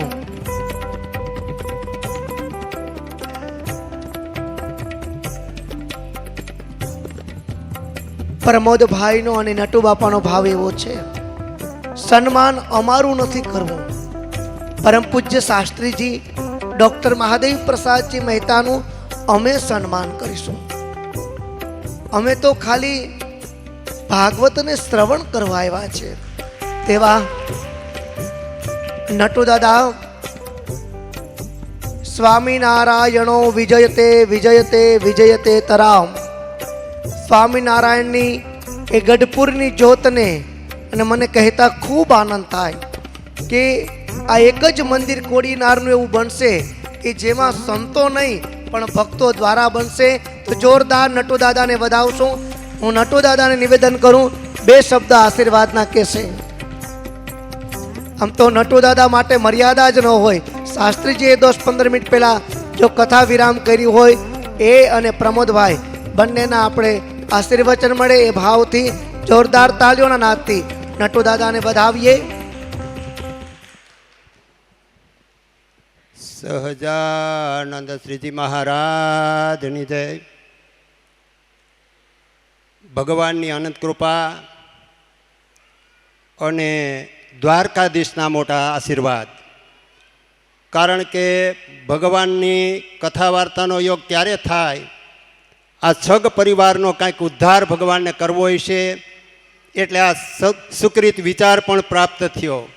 અને મને તો એ વાતનો આનંદ છે કે તમને વક્તા મળ્યા ને એ ભગવાનની મોટી કૃપા કહેવાય. ડૉક્ટર મહાદેવ પ્રસાદ વક્તા મળે ને પછી કાંઈ એમાં કાંઈ એનું હું વખાણ નથી કરતો, પણ હું અત્યારે જરૂર એટલું કહીશ કે જગતમાં વક્તા બધાય છે, કોઈ નથી એમ નથી કહેતો, પણ બંધ કવર કરવામાં કોઈ નથી. બંધ કવરે કથા કરતા હોય તો આ એક જ છે. તો કહેવાનો આશય છે કે તમારા સગ પરિવારનો મહારાજ ભગવાન ઉદ્ધાર કરે. અને ભાગ્યશાળી મોટા કે આવા આપણને વક્તા મળ્યા, આવા આપણા કંઈક પૂર્વના એવા પુણ્ય છે તમારા પરિવારના, અને 71 પેઢીનો ઉદ્ધાર કરે એવી ભાગવતની કથા તમને મળી, એનો મને ભવ્ય આનંદ છે. અને અમને અહીં આવવાનો મોકો મળ્યો એ અમારી ઉપર કંઈક ભગવાનની કૃપા છે કે અમને આના સાનિધ્યમાં કથા સાંભળવાનો મોકો મળ્યો. અને હું પણ માતાજીને ભગવાનને પ્રાર્થના કરું કે તમારું સદાય મંગળ થાય અને સર્વ આખો પરિવાર આવા ને આવા ઉત્સવ કરતા રહે એવી હું ભગવાન પાસે પ્રાર્થના કરું છું. કારણ કે ભગવાન વગર આ શક્ય નથી, અને ભગવાન જો ભેગા ન ભળે તો આ કાર્ય સિદ્ધ નથી. એટલે તમે મહાન ભાગ્યશાળી. વધારે સમય નહીં લઈએ, કારણ કે સમયની પણ મર્યાદા હોય. તો અમે ભગતને કહેવું માઇકનો હવાલો 2 જ મિનિટ 1 જ મિનિટમાં આપી દઉં, કારણ કે 2 મિનિટ ભગવાનને યાદ કરી અને માઇકનો હવાલો આપી દઈએ. સ્વામી નારાયણ નારાયણ નારાયણ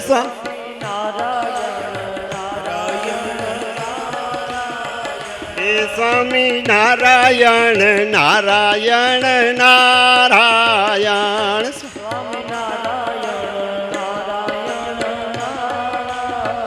એ જૂનાગઢમાં બિરાજે રાધા રમણ દેવ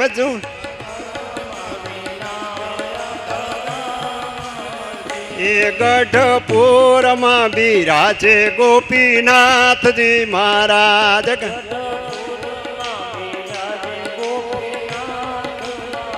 એ વડતાલમાં બિરાજે લક્ષ્મી નારાયણ દેવ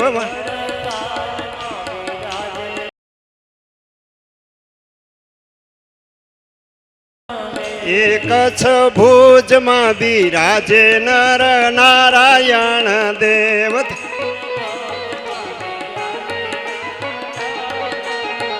એ અમદાવાદમાં બિરાજે નર નારાયણ દેવ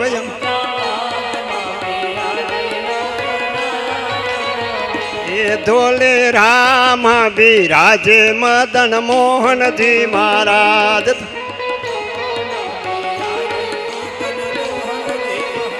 એ સ્વામી નારાયણ નારાયણ નારાયણ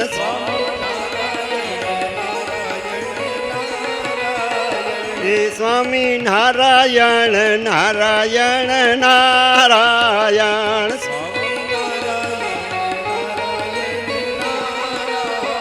એ સ્વામી નારાયણ નારાયણ નારાયણ એ મહારાજ ફક્ત ભગવાનને યાદ કરજો. ભૂદેવો પણ બધાને નમસ્કાર કરું છું. દરેક ભૂદોને અમારા વારંવાર નમસ્કાર.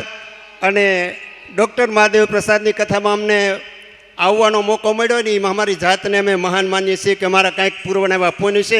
અંતરમાં ઈચ્છા હતી કે ડૉક્ટર મહાદેવ પ્રસાદની કથા હોય ને ત્યાં જવું છે ત્યાં ભગવાને પ્રેરણા કરી છે. તો કહેવાનો આશય એ છે કે ખૂબ ભગવાન સુખિયા રાખે. આવા ને આવા ઉત્સવ તમને ભગવાન વારે વારે કરાવે એવી ભગવાનને પ્રાર્થના સાથે મારી વાણીને વિરામ. સહજાનંદ સ્વામી ભગતને આપશી માઇકનો વાત.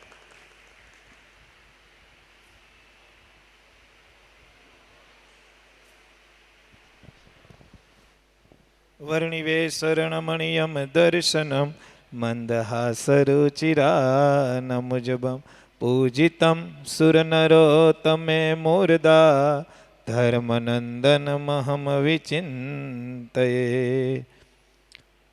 પ્રગટ સ્વરૂપે બિરાજમાન ભાગવતજી એવા ગોલોકવાસી લીલા પુરુષોત્તમ ભગવાનની ખૂબ કૃપા આપણા બધા ઉપર. ભગવાન સ્વામિનારાયણની અસીમ કૃપા. છગ પરિવારના કુળદેવી એવા મોમાઈ માતાજીના રૂડા આશીર્વાદ એના પરિવાર ઉપર. સારા વિશ્વના લોહાણા સમાજના આપણા ગૌરવ એવા વીરપુરવાસી જલારામ બાપાના રૂડા આશીર્વાદ આપણા બધા ઉપર. અને પવિત્ર ભૂદેવ કથા તો વર્ષોથી હાલે જ છે. શ્રીમદ ભાગવત મોક્ષની કથા છે, પણ વક્તા એવા તમે ગોઈતા છે ને કે તમારો હથોહથ હાથ ભગવાન કૃષ્ણમાં આપી દે ને એવા ડૉક્ટર મહાદેવ પ્રસાદ. અને ઉપસ્થિત અહીંયા સ્ટેજ ઉપર બધા પવિત્ર ભૂદેવો અને કથામાં આવેલા સર્વે મોક્ષભાગી જીવાત્માઓ ભગવાનના ભક્તોને ભાવથી ઘણા હેતથી અમારા જય સ્વામિનારાયણ, જય શ્રી કૃષ્ણ. વાલા ભગવાનના ભક્તો, સ્વામિનારાયણ ભગવાને વચનામૃતમાં લખ્યું કે હારા ગુણ છે ને એ કથા વાર્તાના માધ્યમથી આવે. ક્યાંથી આવે? કથા વાર્તા કરો ને તો હારા ગુણ આવે. ભલે ધૂન કીર્તન આ બધી ભક્તિના જ સાધન છે, પણ અત્યાર સુધી મેં કોઈ દી એવું નથી સાંભળ્યું કે આ માણસે 24 કલાક ધૂન કરીને એના માવા મૂકી દીધા. એવું અત્યાર સુધી સાંભળ્યું મેં. એવું કોઈ દી નથી સાંભળ્યું કે અન્ય 13 દિવસ અખંડ શ્રી કૃષ્ણ ગોવિંદ હરે મુરારી કર્યું, સ્વામિનારાયણ સ્વામિનારાયણ કર્યું, શ્રીરામ જય રામ કર્યું કે અન્ય દારૂ મૂકી દીધો. એવું નથી બન્યું. પણ એવા લાખો ને કરોડો કિસ્સા છે કે જેને ભગવાનની કથા વાર્તા સાંભળીને એના જીવનનું પરિવર્તન કરી નાખ્યું. શું કરી નાખ્યું? અને આમાં નટુ બાપા કહે કે જેના જીવનમાં પરિવર્તન આવે ને, જેના જીવનમાં પરિવર્તન આવે ને એના જીવનમાં દ્વારકાવાળો દ્વારકાધીશ પરિણામ લઈને આવે. શું લઈને આવે? હા, એટલે છગ પરિવારને નિમિત્ત બનાવ્યો છે ભગવાને. કેને બનાવ્યો છે? 71 પેઢીનો ઉદ્ધાર. આમ ગણો તો 72 પેઢીનો કોલ છે ભગવાનનો. કેટલા પેઢીનો? કે એક શ્રીમદ ભાગવતની કથા એક પેઢીની અંદર થાય એની 72 પેઢીનો ઉદ્ધાર ભગવાન પુરુષોત્તમ નારાયણ કરે છે અને કરે છે. આ માત્ર નિમિત્ત છે. અને મોટા સંતો કહેતા કે જ્યારે આંખ ખુલ્લી હોય ને ત્યારે કથા વાર્તા સાંભળી લેવાય, બાકી વાહમાં બેહીને સાંભળવી પડે. શું સાંભળવી પડે? આપણે આ બધી પરંપરા છે ને અહીંયા. અને આ કથા વાર્તા હું ન કરીએ કે આ થાંભલો છે ને, આ થાંભલે કૃષ્ણ ભગવાને, જો કે ભૂદેવે વાત કરી, પણ એક પ્રસંગ મને યાદ આવ્યો કે આ થાંભલે જ્યારે કૃષ્ણ ભગવાનને બાંધ્યા ને કાનુડાને, ત્યારે મા જશોદાએ એની દાસીને કીધું કે દોરી લઈને આવો. એ દોરી બાંધી. જેવી દોરી બાંધે 1 વેત 2 વેત અધૂરી જ રહી. દાસીને કે મોટી દોરી લઈને આવો. એ મોટી દોરી લઈને આવ્યા, એનથી મોટી દોરી લઈને આવ્યા, પણ છતાં 1 વેત 2 વેત અધૂરું જ રહ્યું. ત્યારે ભગવાન કૃષ્ણ મા જશોદાને કહે છે કે માં, 14 ભુવનની આખી બધી દોરી લઈને મને બાંધીને તોય હું બંધાવ એવો નથી, પણ પ્રેમ રૂપી દોરી જો તું મને બાંધી દે ને તો હું બંધાઈ જવાનો છે. આ કૃષ્ણ એ પ્રેમની નિશાની છે, ભગવાન પુરુષોત્તમ નારાયણ. કારણ કે આપણે અત્યારે હિન્દુ ધર્મને, કારણ કે અમે બધીએ જાતા હોય ને અમને ખબર છે, કૃષ્ણ મારા ને રામ તારા, સ્વામિનારાયણ આના ને જલારામ આના, પરશુરામ આના ને મત્સ્ય મારા, નુષિ આના ને આ આના. આવું નથી. આ કથામાં વાંચજો, પ્રશ્ન કરજો ભૂદેવને કે ખરેખર રીત શું છે. તમે રીત એને પૂછશો ને તો છેલ્લે એક જ જવાબ આવશે કે ઉપર એક જ ભગવાન છે ને આ બધાય છે ને એના અવતારો છે. આ બધાય એના અવતારો છે, બધાની વ્યવસ્થા હટાવવા માટે. હમણાં એક જ કુળદેવી રાખ્યા હોત કે મોમાઈમાં રાખ્યા હોત તો, પણ એવું ન કર્યું. ક્યાંક ચામુંડા થયા, ક્યાંક ખોડિયાર થયા, ક્યાંક બાલવી થયા, ક્યાંક બહુચર થયા. એક જ કુળદેવી રાખ્યા હોત તો આપણે બધા ક્યાં જાત? બધાના નિવેદ અલગ અલગ, બધાની બોલી અલગ અલગ, બધાના લાપસી ધરવાના નિયમ અલગ. આ બધું નિયમ કરવાનું કારણ છે, પરિણામ તો એક જ છે. કયું પરિણામ? તો કે ભગવાનનું ધામ. આ કથા વાર્તાના માધ્યમથી જન્મ મરણના ફેરા ટળી જાય ને એના માટેની જ આ કથા છે. બાકી આ લોકનું કાંઈ મળવું કે ઓલા લોકનું મળવું એ તો ભગવાનની ઈચ્છાની વાત છે. ભગવાન સ્વામિનારાયણ કહેતા કે મારી મરજી વિના કોઈથી તરુણું ન તૂટતું હોય તો એની મરજી વિના બીજું કાંઈ થવાનું નથી. પણ એક પ્રસંગ કહે અને મારી, કારણ કે બાપા ઓછું બોલે એટલે મને કે તું વધુ લેજે, એટલે આ સત્સંગ છે ને આ કથા વાર્તા હું ન કરી. એક વખત નારદજી ગોલોકમાં કૃષ્ણ ભગવાન વિરામ કરતા હતા ને આરામ કરતા હતા, ત્યારે એમ કીધું કે કૃષ્ણ ભગવાન આ સત્સંગનો બધાય બહુ મહિમા ગાય છે, તો આ સત્સંગ એટલે છે હું? ખરેખર આની વાસ્તવિકતા શું છે કે સત્સંગ હું કરી શકે, સત્સંગનો ધ્યેય શું છે, સત્સંગનું પરિણામ શું છે? ત્યારે કૃષ્ણ ભગવાને કીધું કે એના માટે તો મૃત્યુ લોકમાં જવું પડે. આ નદીના તળાવે સવારે 9 વાગે તમે આવી જાજો. કેટલા વાગે આવી જાજો? એ 9 વાગે નારદજી આવ્યા, કૃષ્ણ ભગવાન આવ્યા. એટલે નારદજીએ પ્રશ્ન પૂછ્યો કે હે પુરુષોત્તમ નારાયણ, આ સત્સંગ એટલે હું? એટલે કૃષ્ણ ભગવાને કીધું કે ઓલું ઝાડવું દેખાય? તો કે હા, એ ઝાડવાની પાછળ એક પોપટ છે. એ પોપટમાં કાનમાં જઈને એમ કે સત્સંગ એટલે હું? પોપટ તને જવાબ, ભગવાનની આજ્ઞા હતી. એટલે નારદજી ગયા, પોપટ બેઠો હતો અને પોપટને કીધું કે લા પોપટ, સત્સંગ એટલે હું? ત્યાં પોપટ મરી ગયો. શું થયું? મરી જ ગયો. ન્યા નારદજી આવ્યા દોડતા દોડતા ઠાકોરજી ભાઈને કીધું કે મેં પોપટને પૂછ્યું, પોપટ તો મરી ગયો, કાંઈ વાંધો નહીં, હાલ આપણે આગળ જાય. એક ગામ ટેટા એટલે નારદજીએ કીધું કે હે ભગવાન, સત્સંગ એટલે હું? ત્યારે ભગવાન કૃષ્ણએ કીધું કે આ ઝાડવાની પાછળ જા, ત્યાં એક વાંદરો હશે. શું હશે? વાંદરો હશે. વાંદરાના કાનમાં જઈને પૂછ સત્સંગ એટલે હું? નારદજી ગયા, વાંદરો હતો. નારદજીએ કીધું કે હે વાંદરા, ભગવાન કૃષ્ણએ મને મોકલા, સત્સંગ એટલે હું? એના કાનમાં કીધું ત્યાં કાંઈ વાંદરો મરી ગયો. નારદજી દોડતા દોડતા આવ્યા કે 2 હત્યા હવારમાં થઈ ગઈ. કેટલી હત્યા થઈ ગઈ? નિમિત્ત હું બની ગયો. કૃષ્ણ ભગવાનને કે આ તમે શું કરો છો? કોકને મારવા હાટું મને પૂછવા જાવ છો? તો કે નહીં, હાલ હવે આગળ હાલ. થોડાક આગળ ગયા એટલે નારદજીએ પૂછ્યું કે સત્સંગ એટલે હું? ત્યારે ભગવાન કૃષ્ણએ કીધું જોલી સામે ગાય છે ને એના કાનમાં જઈને પૂછ. નારદજી કે વાંદરો ને પોપટ બરોબર છે, જો ગાય મરી ગઈ તો બ્રહ્મ હત્યાનું પાપ, અરે પણ હું આજ્ઞા કરું, એનું જો કાંઈ પાપ લાગે બધું મારા ઉપર. નારદજી ગયા, ગાયના કાનમાં જઈને પૂછ્યું કે ગાય માતા, સત્સંગ એટલે હું? તે ગાય મરી ગઈ.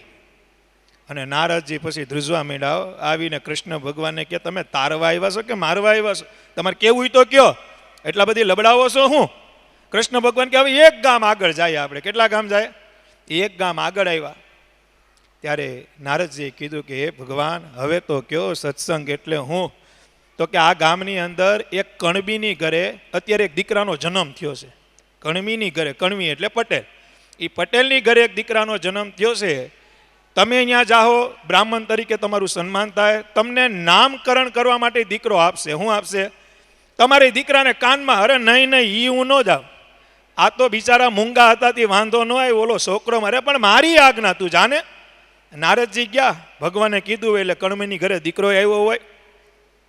એ ફરતા ફરતા એ પટેલની ઘરે પૂગ્યા અને જેવો પગ અંદર મૂક્યો ત્યાં પટલાણી બોલ્યા, અરે આવો આવો સાધુ રામ, પવિત્ર બ્રાહ્મણ, આજ અમારે ઘેર દીકરાનો જન્મ અને ભગવાનના દૂત અમારે ઘેર આવ્યા, લ્યો લ્યો અમારા છોકરાને રમાડો. નારદજી કે હે ભગવાન આ મરે નહીં તો સારું હો. નારદજી રમાડે હો, થોડીક વાર રમાડ્યો છોકરાને. પછી પટલાણી કે હવે તમે નામકરણ કરતા જાઓ. આવા પવિત્ર બ્રાહ્મણ કેદી આપને મળશે? જેવા નારદજી પવિત્ર બ્રાહ્મણ હતા ને, તો આપણે નારદજીને નથી જોયા. હું મારા અનુભવની વાત કરું. અમે કોઈ દી કોઈના વખાણ કરતા, કારણ કે અમારી બોલી જ તોસડી હોય એટલે અમારે વખાણ કરવા પણ બહુ આવતું નહીં. પણ નારદજીને અમે નથી જોયા. અમે નટુ બાપા ઘણી વખત વાત કરતા હોય કે આપણે નારદજી જેવા બ્રાહ્મણ તો હજી જોયા. ટૂંકમાં આપણે ક્યાંય દર્શન એવા થતા નથી. પણ જ્યારે આ ડૉક્ટર મહાદેવ પ્રસાદને જોઈએ ને ત્યારે એની પ્રતીતિ થાય છે. શું થાય છે? જ્યારે હવા ભૂદેવને જોઈએ બંધ કવરે, અમને આ બધો અનુભવ છે. બહુ સમય નથી, બાકી તો આખી બાયોડેટા કહે શું કહે, પણ બહુ સમય નથી. અને બીજું એક ડૉક્ટર મહાદેવ પ્રસાદનું એક ટાઈમનું નક્કી હોય. શું હોય? 3 વાગ્યાની કથા હોય ને એટલે 3માં 5 એ બેસી જાય. તમે અહીંયા 2 જણા હોય તો કથા ચાલુ કરી દે. અને એ ચોખ્ખું કે હું જે કથા કરું છું ને એ મારા કાનુડાને રાજી કરવા કરું છું, તમને રાજી કરવા કરતા આને વક્તા કહેવાય. ઘણું બોલવાનું હોય પણ હવે સમય નથી, પણ આ ચરિત્ર પૂરું કરી દઉં. એ છોકરાને હાથમાં લીધો અને છોકરાના કાનમાં કીધું કે હે દીકરા સત્સંગ એટલે હું, ત્યાં છોકરો મરી ગયો. અને પટેલ અને પટલાણી કે ભૂદેવ આ હું? તો કે ભાઈ મારો આમાં કાંઈ વાક નથી, આવી રીતે મને કૃષ્ણે કીધું. કાંઈ વાંધો નહીં, ભગવાનની ઈચ્છા છે એમ થયું છે. પટેલે તો જાતું કરી દીધું. અને પછી નારદજી ધુઆ ફુવા, અને પછી સાધુ જો ધુઆ ફુવા થાય ને તો ભગવાનને ભાગવું પડ્યો. મહાદેવ પ્રસાદે એક વાત કરી ને કે ભગવાનથી આગળ કાંઈ હોય, ભગવાનથી આગળ કાંઈ છે જ નહીં, પણ ભગવાનથી આગળ કાંઈ હોય ને ભગવાન જેની પાછળ દોડતા હોય તો એ ભક્તિ કરનાર ભગવાનના ભગત વાહે આ ભગવાન એનું ધામ મૂકીને દોડે છે. એનું ધામ મૂકીને દોડવા મળે. જ્યાં ભજન હાલતું હોય, જ્યાં કથા હાલતી હોય, જ્યાં ભગવાનની વાતો હાલતી હોય, આપને એમ લાગે કે અહીંયા થોડાક હોય, અહીંયા ભગવાન છે, પણ મારી તમારી નજર હોવી જોઈએ. શું હોવી જોઈએ? પણ આપણી નજર તો વિષયમાં છે. હમણાં 12:30 થાય એટલે જો નીચે ખુરચી ગોઠવાઈ ગઈ છે ને, હે હાલો હાલો હવે ડૉક્ટર મહાદેવ પ્રસાદને તો આ જ કામ છે. હવે આપણે થોડુંક પેટનું કરીએ. શું કરીએ? હા. પછી ધુઆ ફુવા થઈને આવ્યા ને કીધું કૃષ્ણ ભગવાન વાંદરો છે, પોપટ છે, ગાય છે, આ પટેલના દીકરાને માન ખોડો ભરાણો તો મને નિમિત્ત બનાવ્યો. હવે મારે સાંભળવું જ નથી સત્સંગ એટલે. અરે કૃષ્ણ ભગવાન કે હવે એક ગામ ટપવાનું છે. કેટલા ગામ ટપવાનું છે? એક જ ગામ બાકી છે, હવે લાંબુ ગામ નથી. નારદજીને વિશ્વાસ આવ્યો અને ભગવાન કૃષ્ણ ભેગા જાય છે. ગામ આવ્યું અને સત્સંગ એટલે હું એમ નારદજીએ પાછો પ્રશ્ન પૂછ્યો. એટલે ત્યારે કૃષ્ણ ભગવાન બોલ્યા કે આ ગામનો જે રાજા છે એની ત્યાં અત્યારે દીકરાનો જન્મ થયો છે. નારદજી કે મારે નથી જાવું. પટેલ હતા તો હજી સમજા, રાજા કોઈ દી સમજે? અરે કૃષ્ણ ભગવાન કે આ છેલ્લી વખત જ જવાનું છે તારે.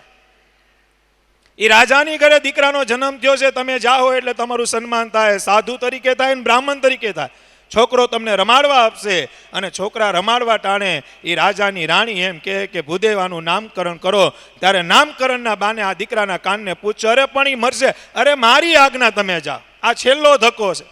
અને નારદજી ગયા હો આમ શ્રી કૃષ્ણ શ્રી કૃષ્ણ શ્રી કૃષ્ણ, એ મરતો નહીં મરતો નહીં મરતો નહીં મરતો નહીં એમ કરતા કરતા એ રાજમહેલની અંદર ગયા. અને જેવો પગ મૂક્યો અને રાણીએ જોયું ત્યાં તો પવિત્ર ભૂદેવ એ નારદજીના દર્શન કર્યા. રાજા રાજી થયા, રાણી રાજી થયા અને કીધું આવો આવો ભૂદેવ, અમારે ઘરે કેટલાય વર્ષો પછી આજ દીકરાનો જન્મ થયો ને તમારું આગમન થયું, અમે બહુ રાજી થયા. લ્યો લ્યો અમારો છોકરો રમાડો. નારદજીએ દીકરો હાથમાં લીધો ને કીધું મરતો નહીં હો, જે કરવું એ કરશે પણ મરતો નહીં, કારણ કે આ રાજા નહીં મૂકે. 20 વર્ષ પછી દીકરો આવ્યો છે. કેટલા વર્ષ પછી આવ્યો? પછી રાણી બોલ્યા કે એક કામ કરો, ભૂદેવ આવ્યા છો તો નામકરણ કરતા જાઓ. અને નારદજીએ પોતાનો હોઠ એ છોકરાના કાનમાં, એટલે કે રાજકુંવર, રાજાનો દીકરો રાજકુંવર થાય ને, એ રાજકુંવરના કાન પાસે મૂકીને એમ કીધું કે હે રાજકુંવર, સત્સંગ એટલે હું, મરતો નહીં હો. હું કીધું? મરતો નહીં, સત્સંગ એટલે હું. અને ત્યારે રાજકુંવરે, એ નાના એવા બાળકે, એ જન્મેલા બાળકે ભગવાનની કૃપાયો, ભગવાનની સામર્થ્ય એ દીકરાએ એમ કીધું કે પહેલાં હું પોપટ યોનીમાં હતો, કાનમાં સત્સંગ નામ ગયો એટલે વાંદરાની યોનીમાં ગયો, સત્સંગ નામ ગયો એટલે ગાયની યોનીમાં ગયો, સત્સંગ નામ સાંભળ્યું એટલે પટેલની ઘરે દીકરો થયો, અને સત્સંગ નામ સાંભળ્યું ને આજ હું રાજાનો દીકરો છું. આ સત્સંગ કરાવી શકે. શું કરાવી શકે? આ સત્સંગ કરાવી શકે. ખૂબ ભાગ્યશાળી છો છગ પરિવાર કે ભગવાન. અને અમારા લાલજી મહારાજ છે ને એમ કે કથા કેના સાનિધ્યમાં કરો છો અને કેવા ભાવથી કરો છો ને આનો બહુ મહિમા છે. હજારો માણા બેઠા હોય ને કથા કરી લેવી, વાવા કરી લેવી, એ કથાથી ભગવાન રાજી થાય તો તમે સમજતા હોય તો સમજો, અમે એવું સમજતા. તમે ક્યાં ભાવથી કરો છો અને કેના સાનિધ્યમાં કરો છો. તમે પિતૃના મોક્ષે કરી છે, પવિત્ર ભૂદેવના મોઢે સાંભળી છે. આ કથા તો કૃષ્ણને સાંભળવી પડે, સાંભળવી પડે ને સાંભળવી જ પડે. એટલે ભગવાનને પ્રાર્થના કરીએ, પવિત્ર ભૂદેવને પ્રાર્થના કરીએ કે અમારી ઉપર બધા રાજી રહેજો, ખૂબ અમને પણ આશીર્વાદ આપજો, એવી અમે તમારા ચરણમાં પ્રાર્થના કરીએ. ખૂબ સમય થઈ ગયો છે. બધાને ભાવથી ઘણા હેતથી જય સ્વામિનારાયણ, જય શ્રી કૃષ્ણ, જય સિયારામ, જય માતાજી, જય મહાદેવ. બધા રાજી રહે. સહજાનંદ સ્વામી.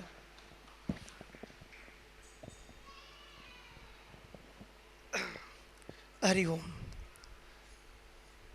રાધા મુકુંદ યુગલમ તદહમ નમામિ. આપણે એમ લાગે કથાનું બીજું સત્ર પ્રારંભ થઈ ગયું છે. પ્રમોદ ભગત, અમને તો કોઈ વાંધો જ નહોતો હો, કદાચ 1 વાગે તો એ. અને આ બધા જય જલારામ છે એટલે નાસ્તો કરે ને વ્યવસ્થિત, ગાંઠિયા ખાધા છે એટલે કોઈને કંઈ વાંધો નહોતો. ખૂબ ધન્યવાદ. આજે બાળ લીલાઓ કૃષ્ણ ભગવાનનો ચરિત્રની ચાલુ છે. કથાનો સમય બપોર પછીનો આપણે જાણીએ છીએ એમ 4 થી 6 વાગ્યા સુધીનો રહેશે. અને આજે આપણા કનૈયાને 56 ભોગ પણ લાગવાના છે. બીજું, છગ પરિવાર વતી આપ સૌ શ્રોતાજનો, ભક્તજનો, મહેમાનો, મિત્રોને એક નિવેદન કરીએ છીએ. જેટલા પણ ભક્તજનો ઉપસ્થિત છે તે સૌ પ્રસાદ લઈને જશો એવી વિનંતી. અમારા બ્રહ્મ સમાજનું ગૌરવ એવા છેલ બાપા પણ ઉપસ્થિત છે. સવિશેષ ઉપસ્થિતિથી ખૂબ રાજીપો છે છગ પરિવારનો.